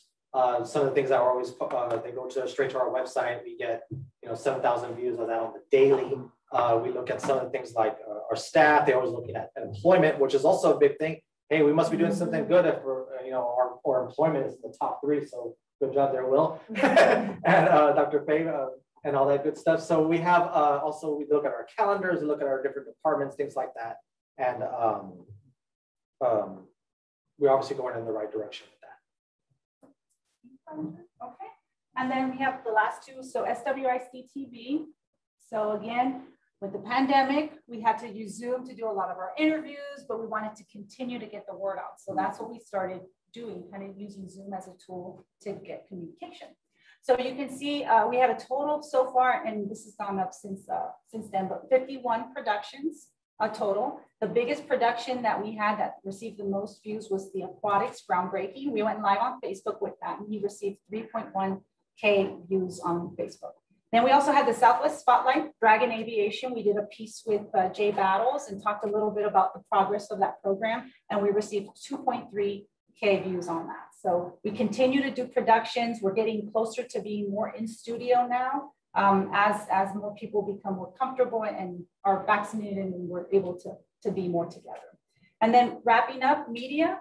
So these are the media analytics. So media relations is really, really important. And we kept positive relations with our media partners, especially through the pandemic, because we want them to cover our stories. We want them to be on our side, right? So helping promote the district brand initiatives and successes and help relay critical information to our public. And they did. So these are just some kind of numbers that I want to show you. Before I show you the numbers, though, this is what it means. So I'm going to show you calculated ad value. And an ad value is the cost of our ad. We had to actually pay for it, right? So we have a publicity value, which is a combination of that ads rate and the immeasurable value of editorial coverage by a reputable media outlet, right? So that's a combination of the numbers. So based off our report, we had the Aquatic Center. We had 12 stories run on the Aquatic Center. That means the station could have ran it 3 times, but it does count for different demographics. So your 5 a.m. demographic is different from your noon, from your 6 p.m., right? So total Nielsen audience was over 145,000 people. If we had to pay for that, it would be over $2,500, but that was all free. Look at our Promise program. This is a program from our amazing police department initiative. They had 16 total story count, 139,000 Nielsen audience views, and over 5,000 in total calculated ad value. COVID updates. So again, this was huge. We had COVID updates, and this was anything from any announcement we had as the district to any closures, vaccine information. We had 41 stories with a Nielsen audience of over 600,000, ad value $118,732. Windstorm updates, that was what, about a week of closures, but again, yes, warming center, meal distributions, closures. We have 11 story counts, over 54,000 Nielsen audience, and total calculated ad value over 3,000. And then our athletics department receives a lot of publicity. And the reason for that is, you know, when you work at a news station, you have your athletics department. So they're constantly getting coverage versus, you know, another department like Fine Arts or CTE. It's because they have news reporters that just focus on athletics. So athletics, this actually, I'm not even done with the report for this year. This is as far as I got. We had 72 stories with Nielsen audience of 749,918. If we had to pay for that, it'd be over $100,000. Wow. And that's it. I just wanted to kind of give you all a brief update of the year. I know it's been a tough year for everyone, but we want to continue to market and promote the district as much as possible. If you have any questions, let us know. Thank you, John. Thank you. Thank you. Outstanding. Thank you. Transportation Department update. Yes, sir. We have to have a really good time because of the new software program that coming out through transportation, actually pilot mode, and for expansion project comes to us. And so it's a great time to tell our trustees and public about this software, this extension to the homes of our families and our families be more engaged and get fully ready information, on-time information about their child transportation, either pick up or drop off. And we also have an opportunity to bring some information about our transportation department. So we can update, just much like we heard about in our communications media, that we can give some kind of background to things that have happened at transportation, things that are going on. I know there's some noise out there about some things with transportation. We'd like to bring some facts to the trustees. And also want to commend our bus drivers for the job they do. These are the first people our students see, and the last folks that our students see in the afternoon. And so I'd like to turn over to Mr. Mark Figueroa, Executive Director of School Safety and Transportation. And we also have our Director of Transportation, Mr. Madison Potter, go through the presentation, and I think we're going to end with the software piece. Yeah. So we'll go through kind of the transportation update, and then we end with the new piece of software that we're going to for district-wide. Mr. Figueroa. Good evening, board members. Thank you for allowing us to present this evening. As Dr. Verstoff mentioned, our transportation personnel are usually the first to see the students early in the morning, sometimes when it's dark, and also often the last ones to see them in the evening as we're dropping them off safely at home. Over the past 3 years, under the direction of Mr. Tamayo, we've made some huge strides in the direction of our transportation department in terms of innovative ideas for recruiting, in terms of utilizing technology to help enhance our communication and our transportation services to our community members. Department personnel often works behind the scenes, playing a key role in getting our students to and from school safely, working very closely with campus administration and staff to oversee and support the students' well-being. A lot of the times our bus drivers have relationships with students in which we get shared information. Just like the teachers, the relationship piece is very critical with our drivers as well. And that trust factor plays a big role in what we do at transportation. And our drivers also undergo an extensive preparation and training program to prepare for the diverse group of students that we have.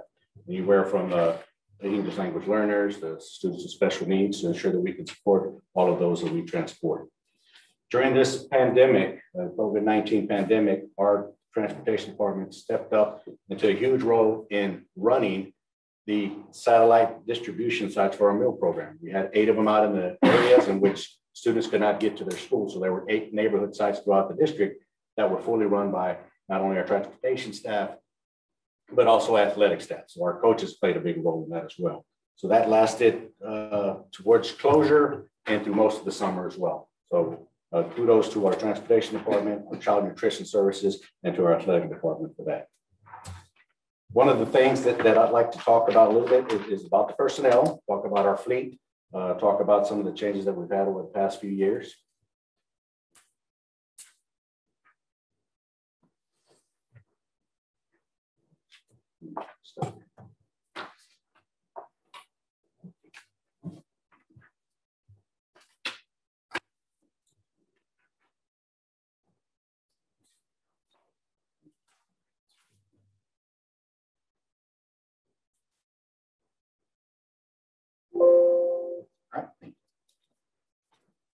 So our department leadership is what you see above us. Primarily on our day-to-day operations, we have about 12 staff members that work out of the facility, the transportation facility. We have our deputy superintendent and myself that assist with budget and some of the bigger issues and support that are needed at the department. Bus drivers, currently we have 67 bus drivers on staff. We did have about 80 or so, 85 or so pre-COVID, but we did lose several of our drivers due to the COVID concerns. So we are in a full year, non-pandemic year, we run about 85 routes, for, both regular and especially needs as well. Our bus aides, we have 16 of those, 9-year average for those students those aides that are with us. Our mechanics, 5 of mechanics that are working with us along with the 2 leaderships. We have the shop foreman as well as the lead mechanic. And then we've had a few that's been with us for 13 years with the district.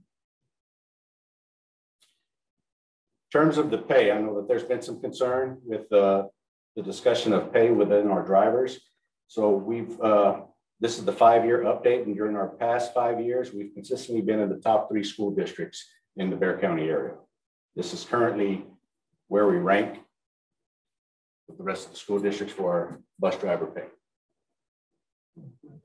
Only difference here is East Central pays their drivers by route distance. So the longer routes, the aides as well as the bus drivers get a little bit more pay depending on the mileage of those routes. Our bus aid compensation package been consistently up in the top 3 as well. Currently, they're making $11.70 an hour. This is the past 5-year average. And we are the 2nd ranked school district in terms of bus aid pay.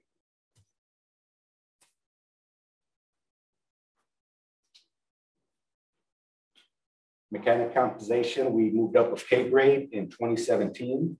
We're currently making $17.26 an hour for the past 2 years.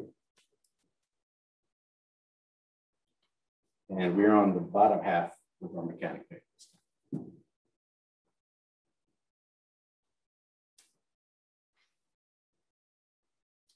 Our fleet currently have 132 buses.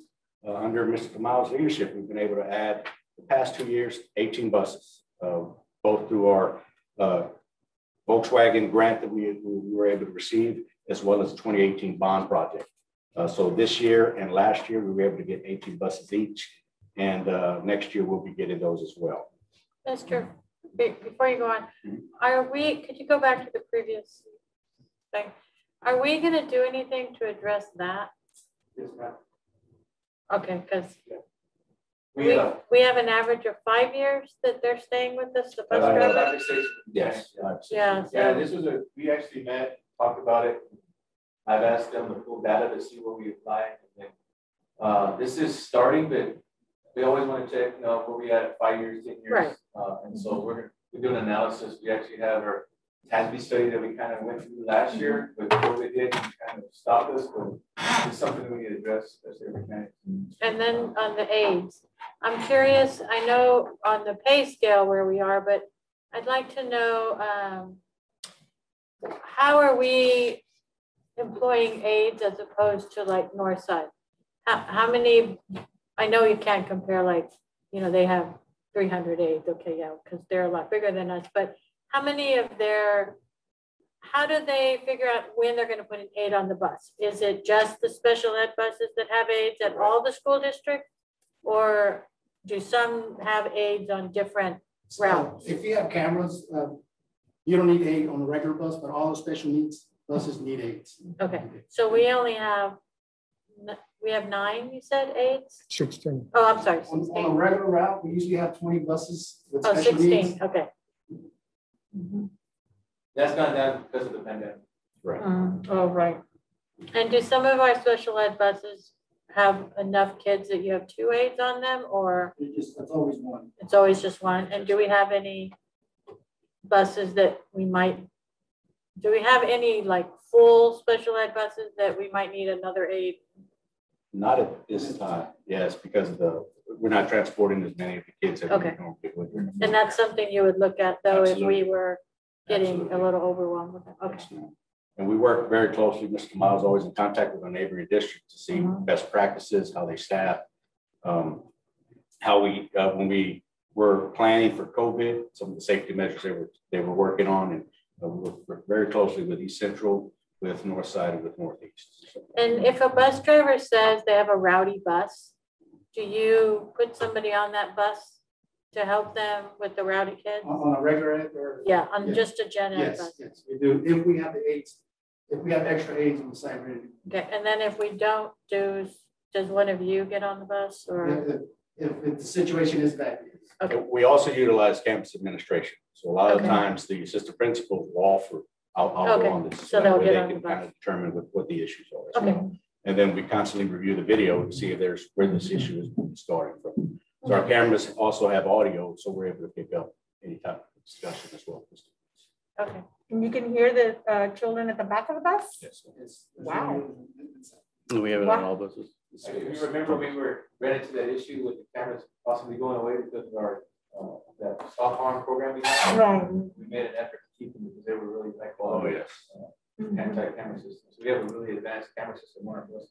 Okay, good. And just to touch real quick on on all the pay for the whole transportation department, we continue to try to manage and make sure that we're in the top. And I know that there may be some adjustments, even on the bus driver scale, where, you know, at year 10, if we're not at market value or better, we would probably do something. So we'll do a 2 or 3% or whatever percentage we do. But we want to make sure that they're competitive across the board in other districts at different levels, not just the starting pay. So if you recall, we're always competitive with starting pay, but we don't always just hire brand new bus drivers. We do have people that have been working 5 to 10, 15, and might lose because some of them. Right. So we will make sure we take a look at that. But that's all positions. We know for sure the mechanic position is something that we're under. Something I would like a little bit more information on is, could you go back to like where you show the year on the salaries going up or? That, no. Now, what I presented in the scale is these, if we're having a new hire with 0 experience, right. This is what they start at. Okay. And then of course they get their step yearly with us as long as they stay with the district. Yeah, I'm just noticing that like when you say, okay, you're gonna get a 3% raise, it's just like it's like, I don't know how we could maybe address the hourly people. It just is, I mean, I'm looking at it.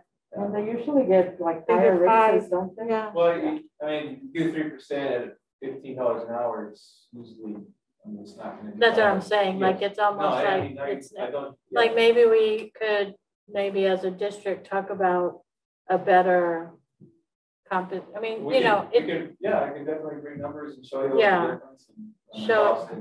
I know that we'll probably need to prepare for legislation that may come down the road when they go to $15 minimum wage and we need to adjust. So maybe there's something that they do in parcels starting now to adjust. Yeah.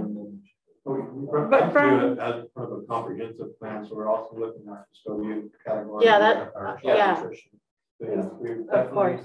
How, even if we're ranked first, we still always want to work with our compensation study with CASB and look at the different markets.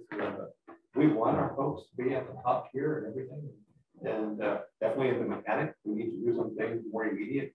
But we would like to address the whole structure as a system so that we're looking and always comparing with the market group and always working with CASB to make sure that we analyze where our folks are and make sure that we're supporting them at the top tier.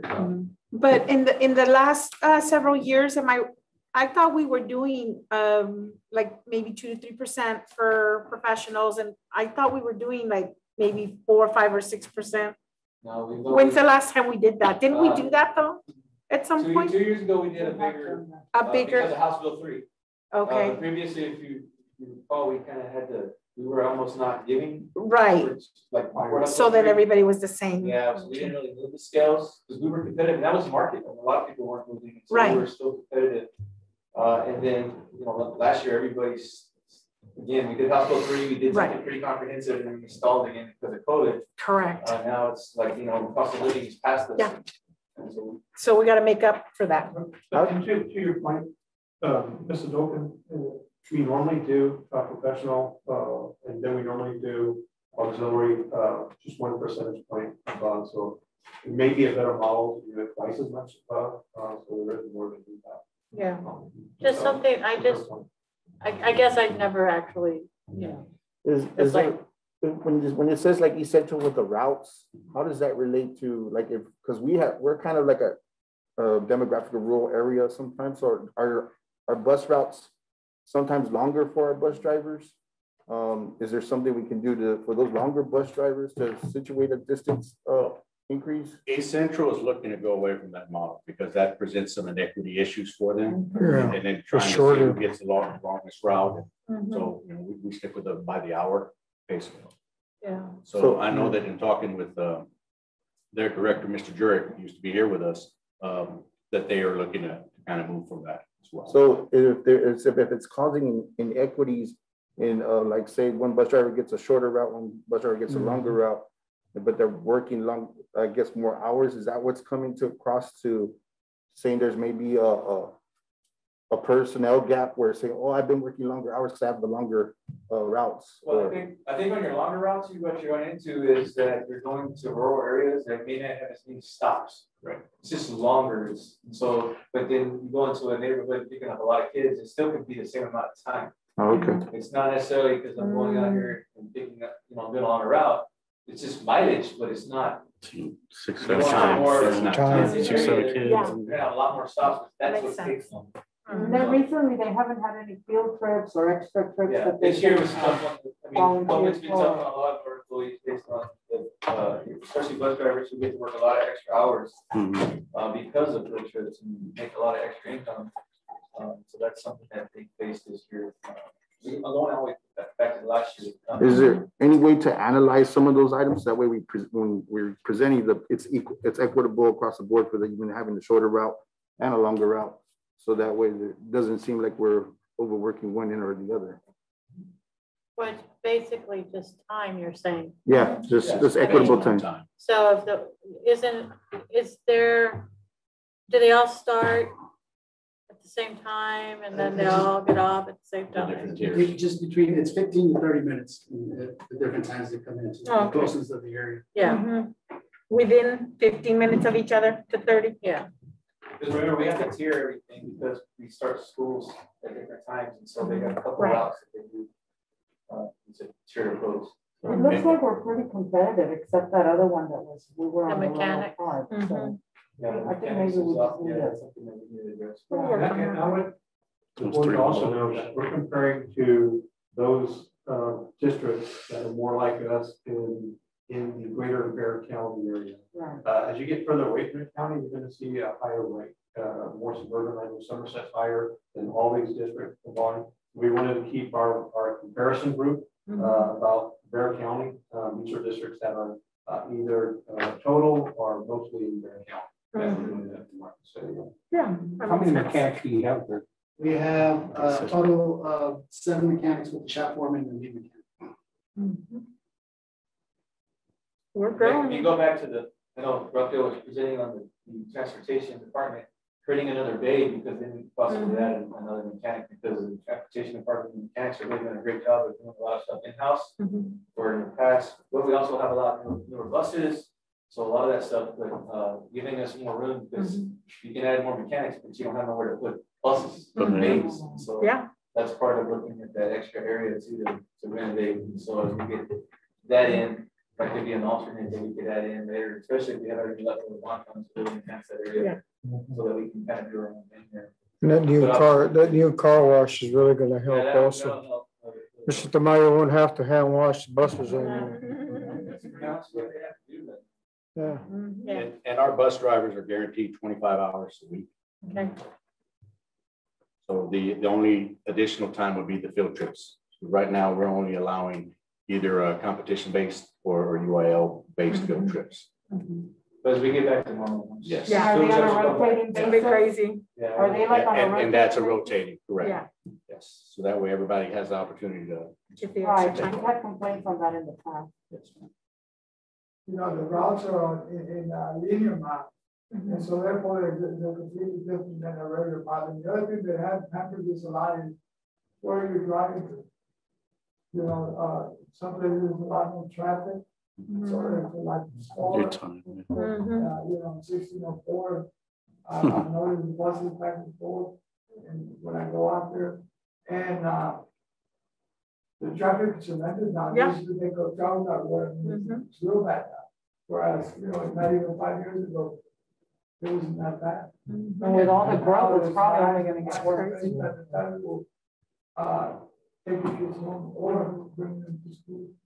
So there's a lot of factors to get involved in. It's just a mile. And then some bus drivers like to go real slow and then like to go real fast. When I drove, we called it million miles. That was a long time ago. That's right. I must always get stuck behind the slow bus on system. So we talked about under Mr. Tamayo's leadership, we've been able to outfit our fleet the last 2 years, purchasing 18 buses through the 2018 bond as well as our Volkswagen grant. But as we are adding through the Volkswagen grant, we're required to destroy the 10 that we are replacing. So we've already went through that process last year, and we're about to go through that for the 20. Right. And then this is the extent of the grant through these 2 years.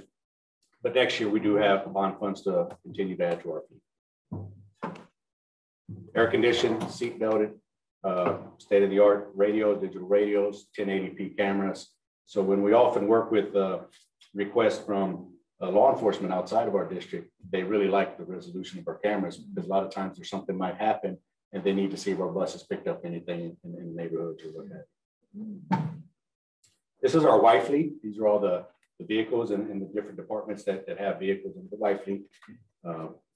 Similar to, I know Dr. Verstuff had talked about the GPS system. We added GPS at the beginning of last year. Now we have it on our Y fleet as well. So we know where our distribution guys, facilities maintenance guys are at, how long they're taking on certain jobs. That helps us monitor not only performance, but fuel efficiency as well. Is it on the police department vehicles? Yes. So one of the things that we've been able to do, and thanks to Mr. Chris for allowing us, we've really been able to upgrade our shop with this new equipment. And we do have Dino retired a few years back. We were fortunate to get Rick Centeno to come in and really upgraded, training our guys on how to use these. And this is really preventing us from sending a lot of these jobs out to other vendors or what have you that normally we would have to contract out for services. And we're getting, this summer, we'll be getting a hydraulic lift and a new shop truck as well to help out if they need to tow or if they need to respond to any type of bus incident. So our staff training, pretty intensive, required district staff training. It's through Safe Schools, through their employee handbook, what have you. Procedural training, Mr. Mayo and Mr. Dela Cruz, his assistant director, do a great job of going through our processes of how do we report things, how do we communicate on the radios, accident protocol, how we end up doing the pre-trip inspection. It's required of all of our drivers before you get on the bus. They want to make sure everything is safe. So there's a tedious process that they go through to make sure it's safe before we get them on the road. We've also been able to offer, bring in some external consultants to assist us with active shooter intruder training. I know we had that incident that happened a couple of weeks in South Carolina, and we were able to address that with our bus drivers. They did request some more hands-on training like we've done in the past. So once COVID opens up a little bit, we'll begin to bring in those experts. And also Bexar County also uses our facility to kind of do some training, some hostage training, I believe is what it is. So they've also offered to work with us and kind of best practices on what we can do if we get into those incidents. And what's really helping us out is the new communication system that we have. So bus drivers can call directly, not only into dispatch, but they can call into our police department if they need to. So now they have a direct opportunity to do that. So these classes and the training, or is that something part of their employment we're taking care of? Or as far as costs, we're the ones that are taking care of it as far as they're being employed. Correct. For them. Correct. And because of COVID, we've had to go to virtual learning, but I'm going to give kudos to Mr. Mao and his staff. Right at the very beginning in August, they began Zoom training with our transportation department. People going through their phones, and it took a little bit of time, but it's an expectation that every Tuesday we're having the staff meetings, and then once a month we're doing safety meetings, which is a requirement as well. And as you can see here on the pictures, these are the COVID kits that we prepared for them to make sure they had their cleaning supplies, their masks, their PPE, and what have you. These are some of the resources that we reach out to. So it's not just something that we handle within Southwest ISD. We reach out to national associations, local associations, as well as our Syntax department, which really drives a lot of what happens to transportation here in our area. We also, this year, we've had TSA, Transportation Security Administration, reach out to us and want to work with us, best practices. So we did kind of a site assessment, and we're meeting back with them on what they recommend, especially being close to rail yards and what have you. So we've been fortunate to do that. Also working collaboratively with the other districts and bringing in external safety and security consultants to involve and go over best practices with us as well. So under Mr. DeMaio's leadership, we've made tremendous strides.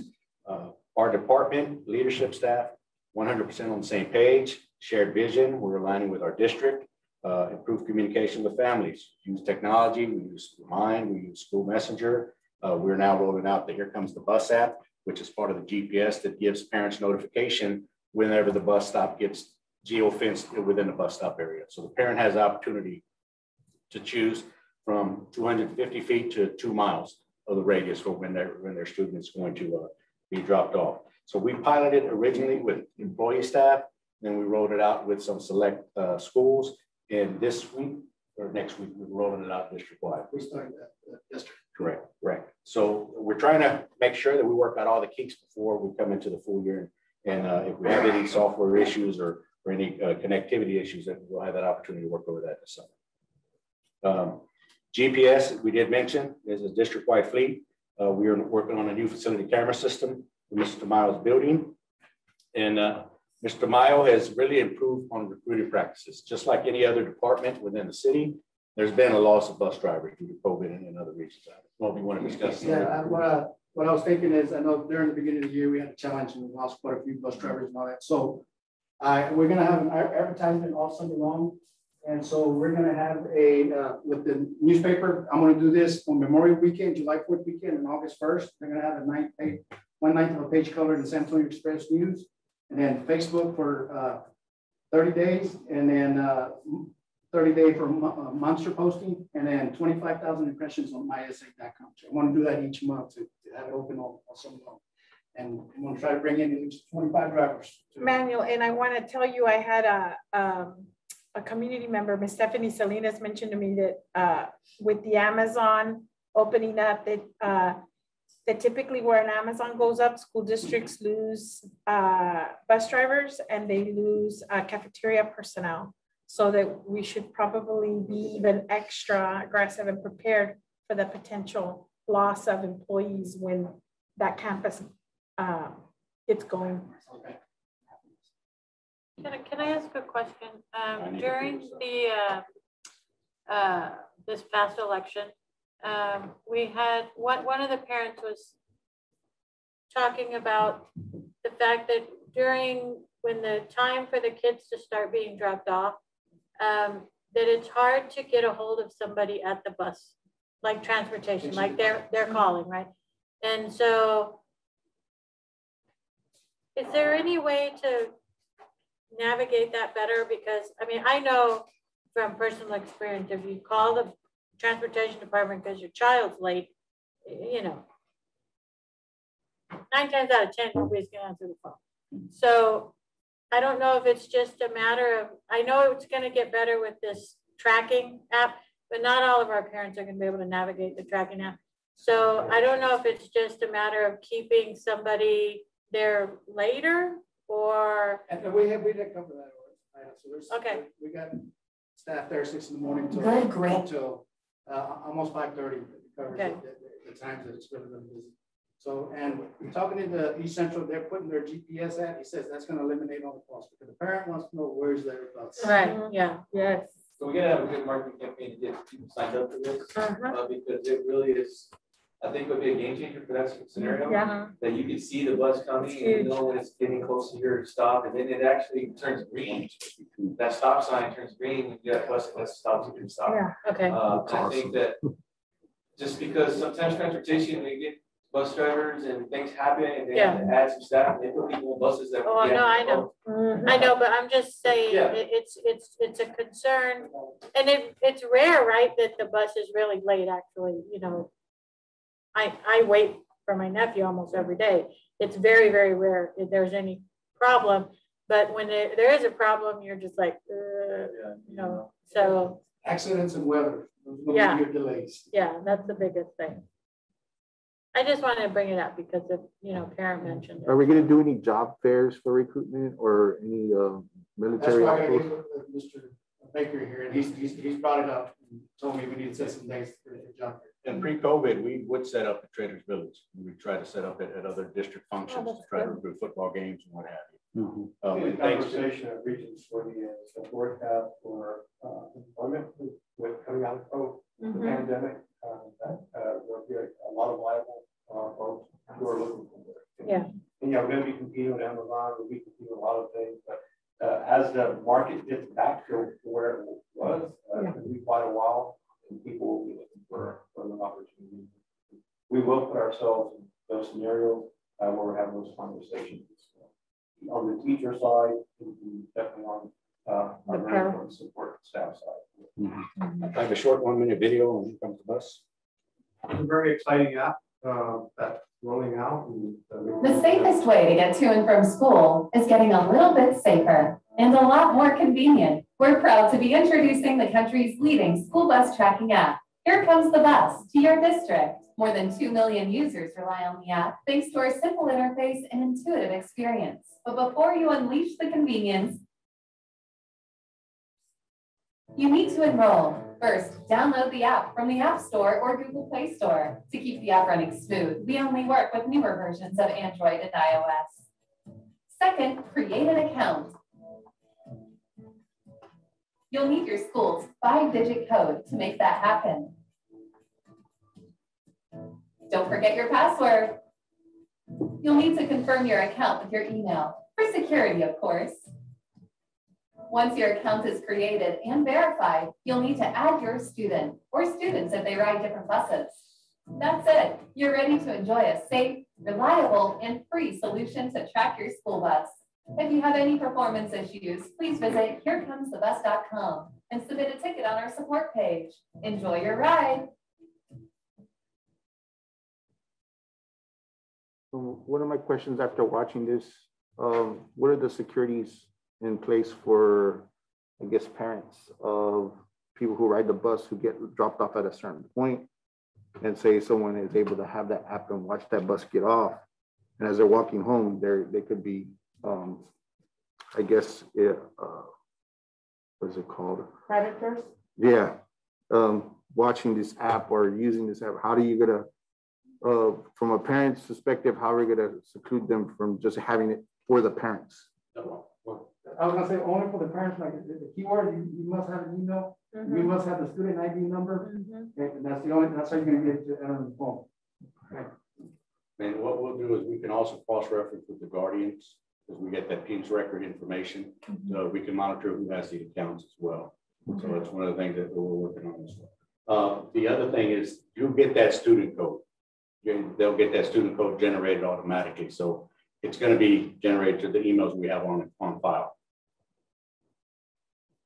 So this was our attempt to bring some information to the trustees, and they understand your direction. And so you'd like to do a comprehensive thing when it comes to where we rank in our compensation packages and categories of employees. And we definitely want to bring that back to the board. I also want to say that we're coming out of a pandemic, and there's a level of frustration, I think, at every category, every campus, where we're all frustrated and inspired. But we have never not worked with any of our categories of employees in Southwest ISD. We have always been able to work with everyone.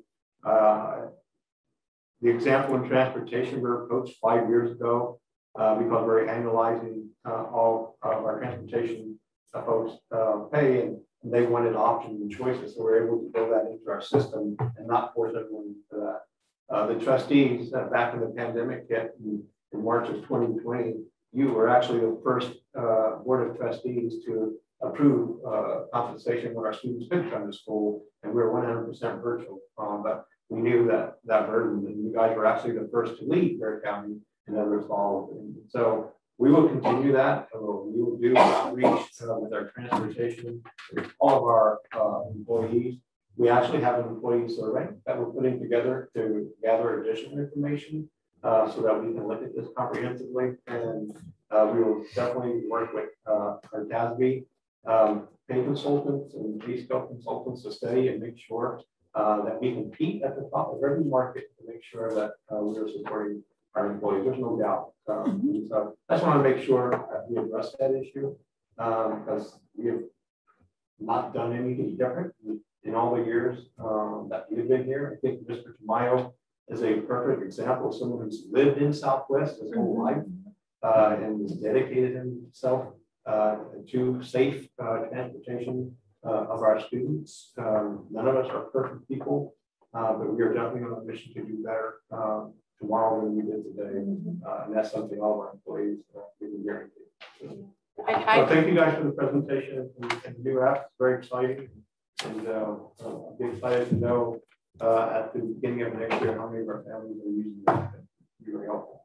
Can I just make a quick comment? I do want to, on the list of things that you said have that are different now, I think it's really, one of those points was less community and parent complaints. I think that's huge. I mean, that's who we serve. So if our complaints and concerns are going down, then, I mean, just firsthand knowledge, I have nieces and nephews that ride the bus, and I don't, you know, it's nice when they can get on a bus and you don't worry, you know, and then if you do have a concern, you know, you can get it addressed. But I think y'all are doing a great job. I really do. And, you know, and you're not closed-minded, and you listen when people have a concern. And I just think it's a good thing. I think our transportation department is doing a great job. Thank you. Thank you. Okay, we'll skip 7 until after closed session. Under 8, I see we have nothing. 9, business and finance. Consider approval of Elm Creek Elementary corridor flooring renovation. Yes, sir. I got Thomas Kruger here to talk about Elm Creek. Going in, we're kind of going to replace the corridor flooring. Yes, sir. So Elm Creek Elementary is built early 90s. Over time, the VCT flooring has never been replaced, so it's well over its expected lifetime. In the corridors, it has become an issue. 1 or 2 tiles will pop up, and it's become a safety issue. We keep replacing them and putting new ones down, but they continue to come up. And as one pops off, then if the kids are in the hallway, they sit there and mess with 8 more, and they just keep coming up. So this same thing happened in 2016. We redid the whole cafeteria because the same issue, all of the tiles lifted.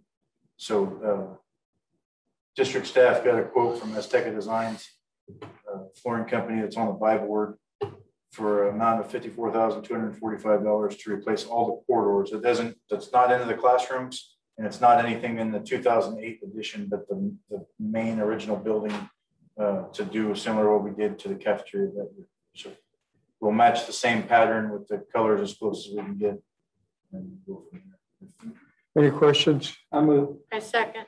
We have a motion and a second that the board award the contract to Azteca Design Incorporated for the Elm Creek Elementary School corridor flooring restoration for contract amount of $54,245. All in favor, please say aye. Aye. All opposed, same sign. Thank you. Consider approval to award RFP 2021-114 for kitchen equipment maintenance and repairs. Yes, sir. This is an RFP released. We release this every few years to we come across kitchen repairs and maintenance for our kitchen equipment. And so we release an RFP. We have multiple vendors that we like to award. Sometimes we really want to get great value. We want to get great pricing. And sometimes we have a refrigerator go down and we want the first person to get up there to fix it. And so tonight we're asking the board, we usually spend around $350,000 to $400,000 over the life of a contract. So it's about $100,000 a year or a little bit less than that. And so we're asking the board to award multiple vendors for a 2-year period. And then we'll have some extensions at the end if we feel like the vendors are meeting our needs. That's the recommendation. I move. I second. So a motion and a second that we approve the district's recommendation on kitchen equipment maintenance and repairs for the following, what was it, 3 years? Yes, sir. Any questions? Hearing none, all in favor, please say aye. Aye. All opposed, same sign. Motion passes. Thank you. Consider approval of the reconstruction contract for freeze damage at Spicewood Park Elementary. Yes, sir. As you're aware, on February 15th, 2021, Spicewood Park during the snowvid had a fire sprinkler line that froze and the sprinkler head broke off.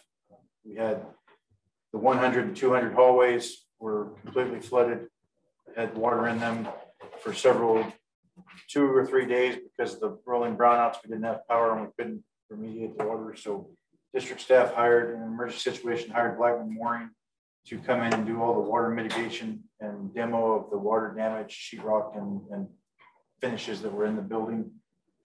District staff worked with our insurance adjuster and Blackman Mooring to get a scope of work for the reconstruction of all of that demo work. So the adjuster, Ingo Martin, hired Invista, which was a second contractor to come in and give an estimate.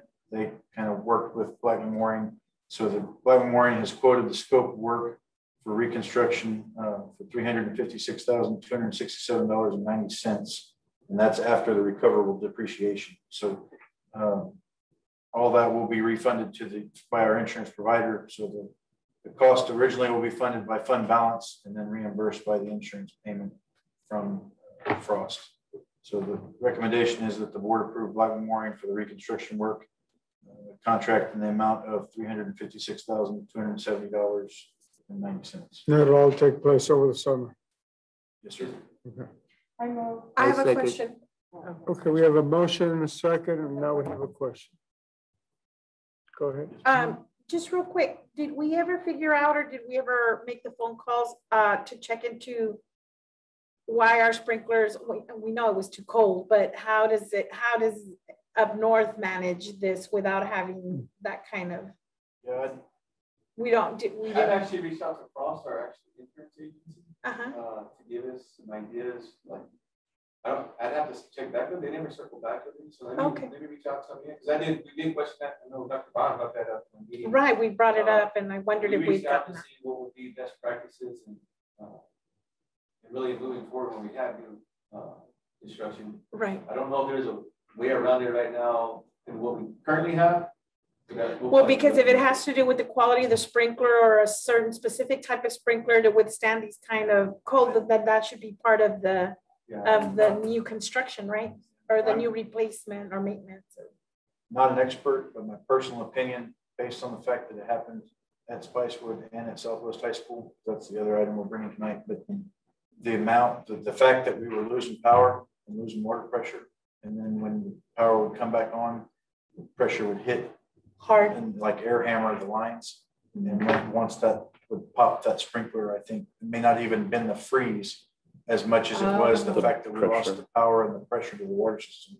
Because then when the water would come back on, that hammer would hit, the air hammer would hit the pipe. And then we think, because the sprinkler heads that actually broke were not even the glass bulb type. They actually had a spring-loaded piece of metal. So that's the one. And then once it popped out, then water comes up. And I see. So it had more to do with that. In my opinion, it had more to do with the way the power and the water were coming on and off, and we had no control over that. And is there a way to mitigate that in the future?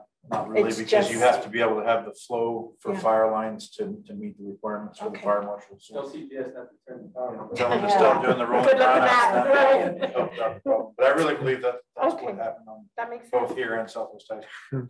And all over town. Because Southwest High School also, I know y'all know, but it happened in the middle of the building on the first floor. So for that to freeze, around, it was really so the fact that the water and the power and everything was coming on and off, I really believe that was what was causing the problem. And that's where we pay you the big bucks. But like I said, I'm not an expert. Okay, we have a motion, a second. Any more questions? No. All in favor, please say aye. Aye. All opposed, same sign. Thank you. Consider approval of change order number 1, Southwest High School, phase 3. So everybody knows before Rafael kind of jumps into the the details of this. This project's a little different because with Blackman Mooring and Spicewood, Blackman Mooring came in and did kind of the remediation and the demolition. And since they did that, we're comfortable with them going back in and just fixing it, because that's normally what they do at turnkey. Southwest High School is different because we have a contractor doing a remodel for us anyways. They have finishes and things that we already have in play with the rest of the building. And so we've had Black Memorial come in, do that part, just kind of the demolition and the tear out. But the change orders to actually KinCon's contractors, we would prefer them to go and do this work so they can match up kind of what they've already done in the rest of the building. So in the not building. use Black Memorial. So this one's a little different, it's the same type of scope, same issues because of the issues we had during the snow days and the sprinkler breaking. And so I just wanted to make sure and preface that they give you the information on why we're choosing a change order from the KinCon contract instead of using Black Memorial and having two contractors there trying to renovate and work in the same building. So I don't know if you're going to cover much more than that, Rafael. Oh, I think you just say thank you to Brian. Thank you, sir. Well, one thing I do want to be clear is that all this current proposal does not include the putback of the millwork. Right now, we're still figuring out that scope. That's still a very large scope. But for us to get moving, there's still areas that are being unoccupied by students. So we want to get those ready for students back in August. So other than that, our item is to bring a change order number 1 for KinCon in the magnitude of $625,000.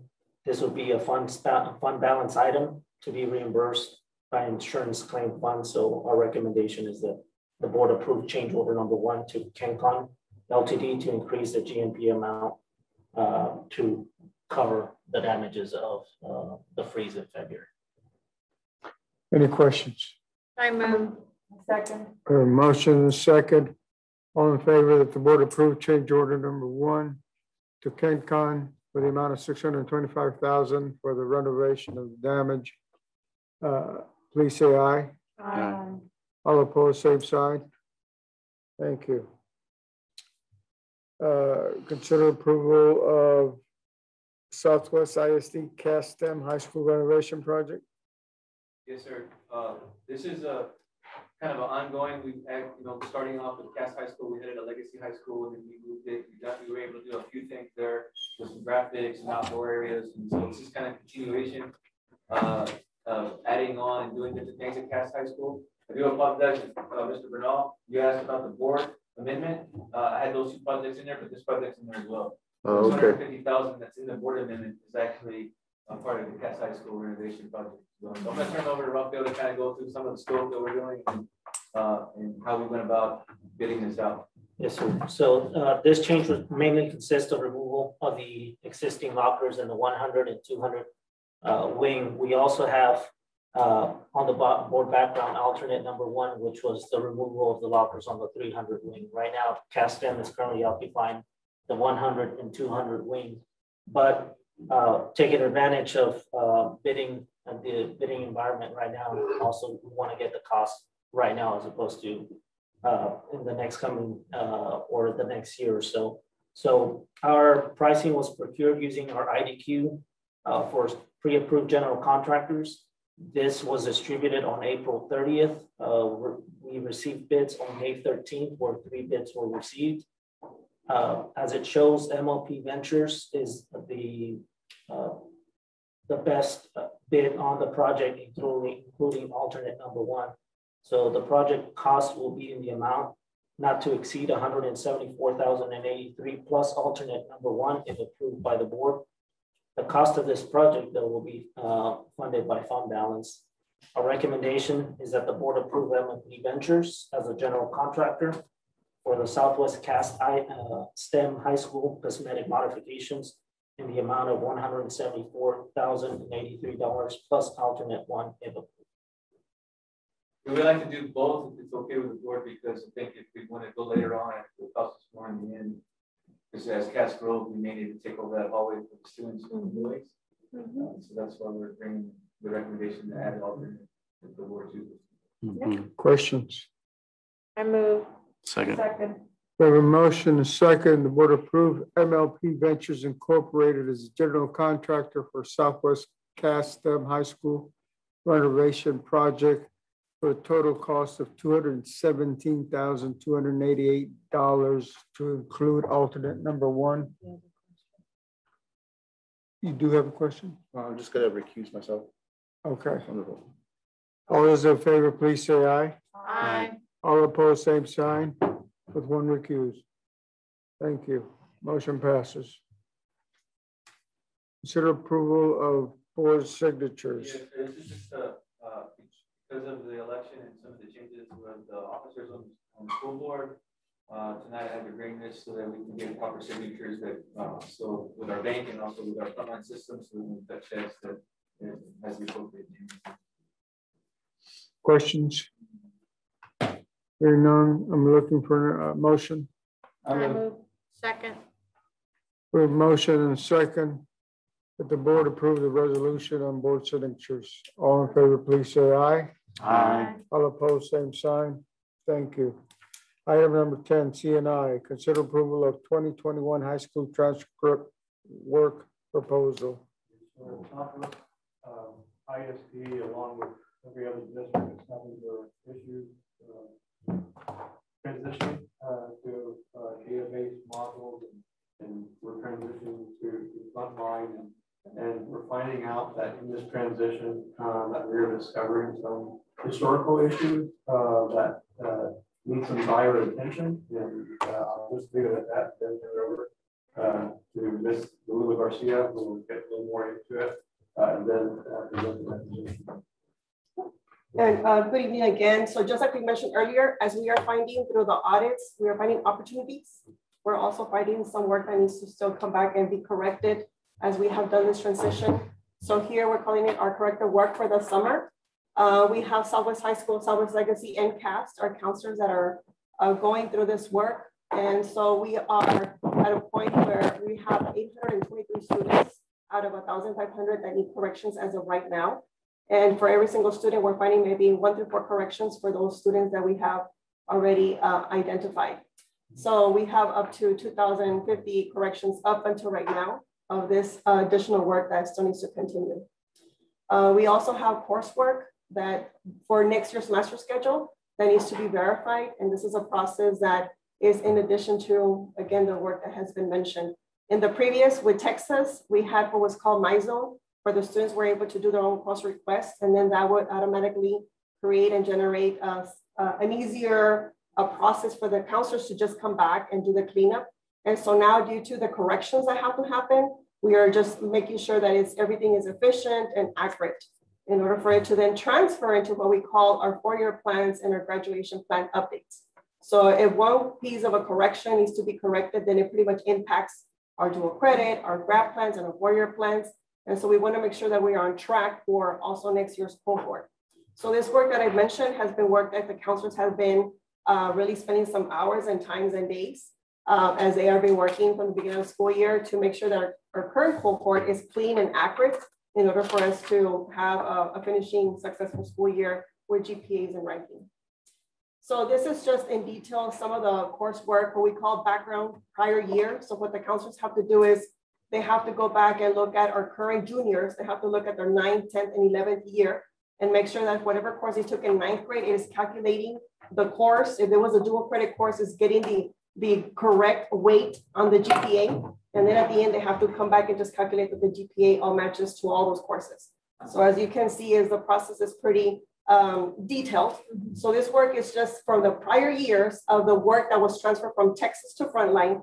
So then this year, also phase 2 would be is even looking at the current courses that they took in the first semester, the juniors, that even what Frontline to Frontline, that everything is still accurate.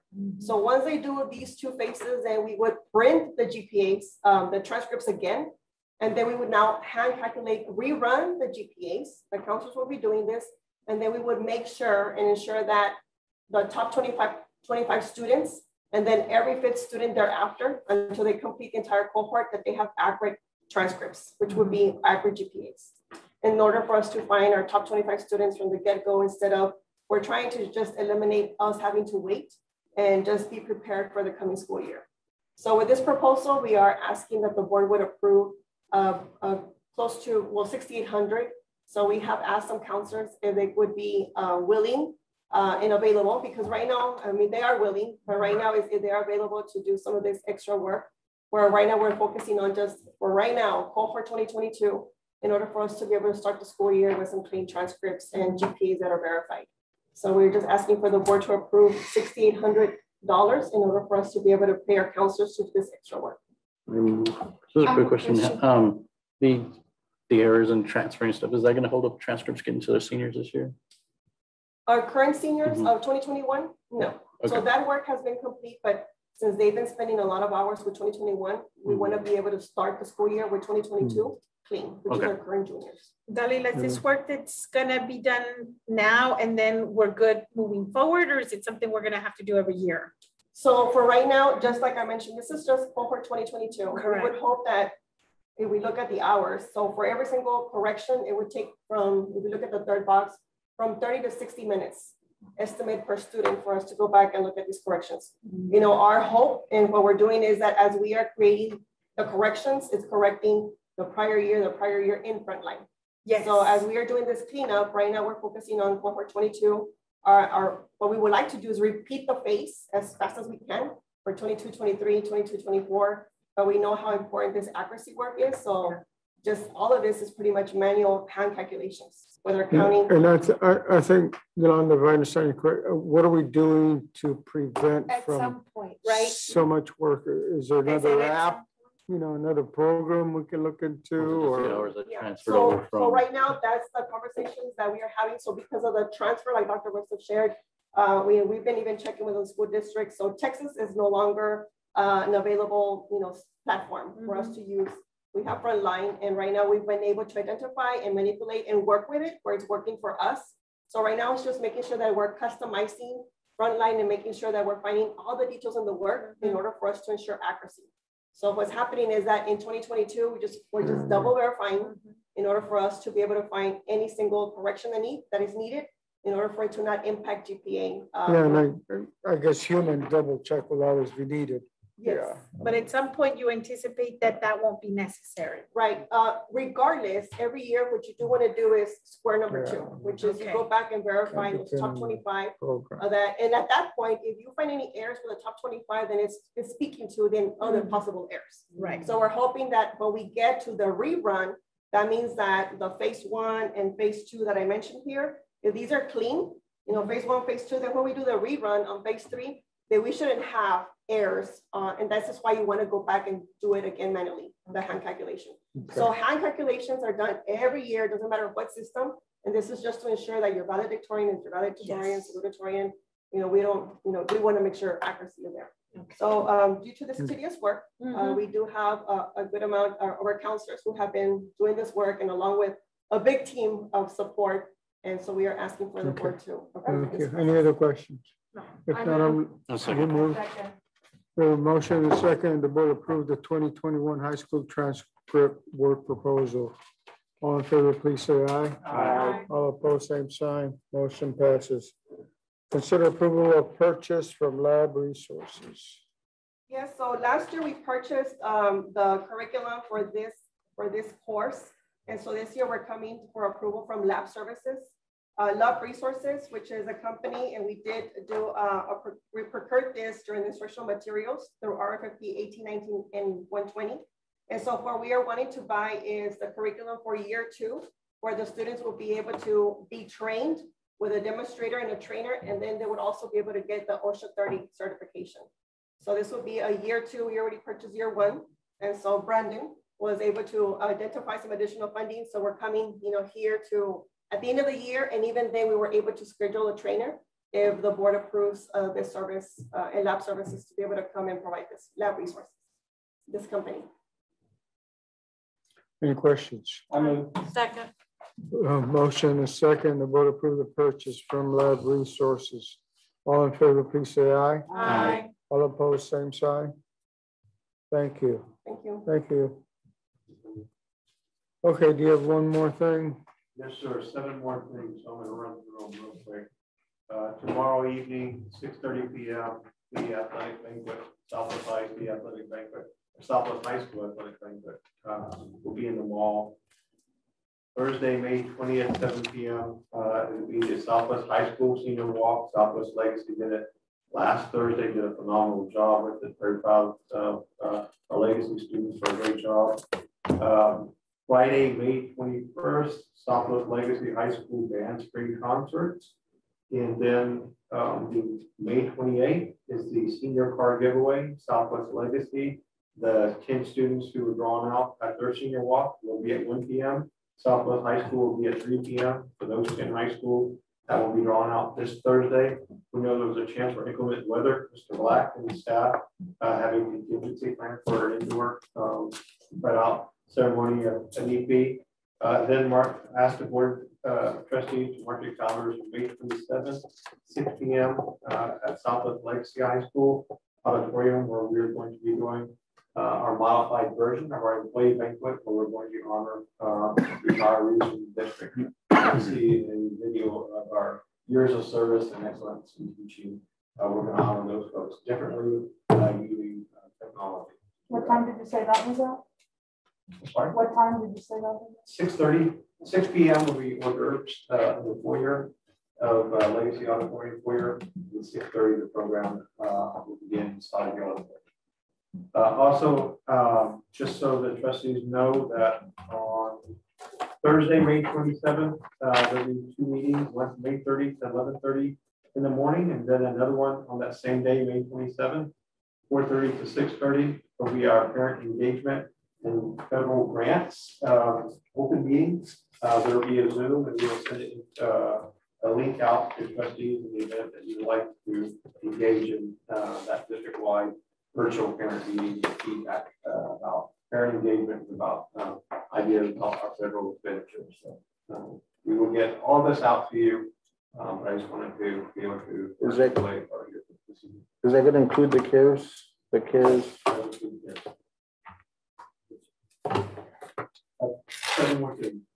Thank you. Anyone have any thing they want to bring up? Okay, hearing none. As permitted by sections 551.001-551.146 of the Texas Government Code and 551.04 in discussion on personnel, also pursuant to the Texas Government Code and in accordance with the Texas Government Code, section 551.072 deliberation regarding real property. We will not go into closed session at 8:34.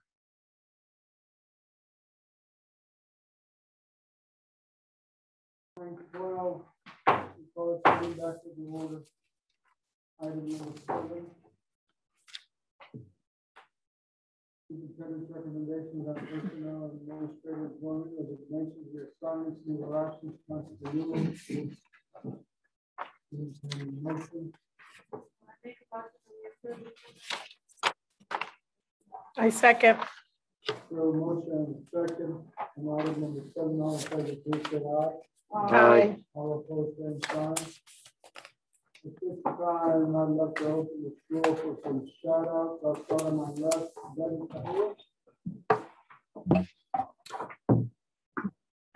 Yes, I want to give a shout out to Miss Cecilia Collins from Big Country Elementary, who was selected as this month's Aspire Classroom of the Month teacher.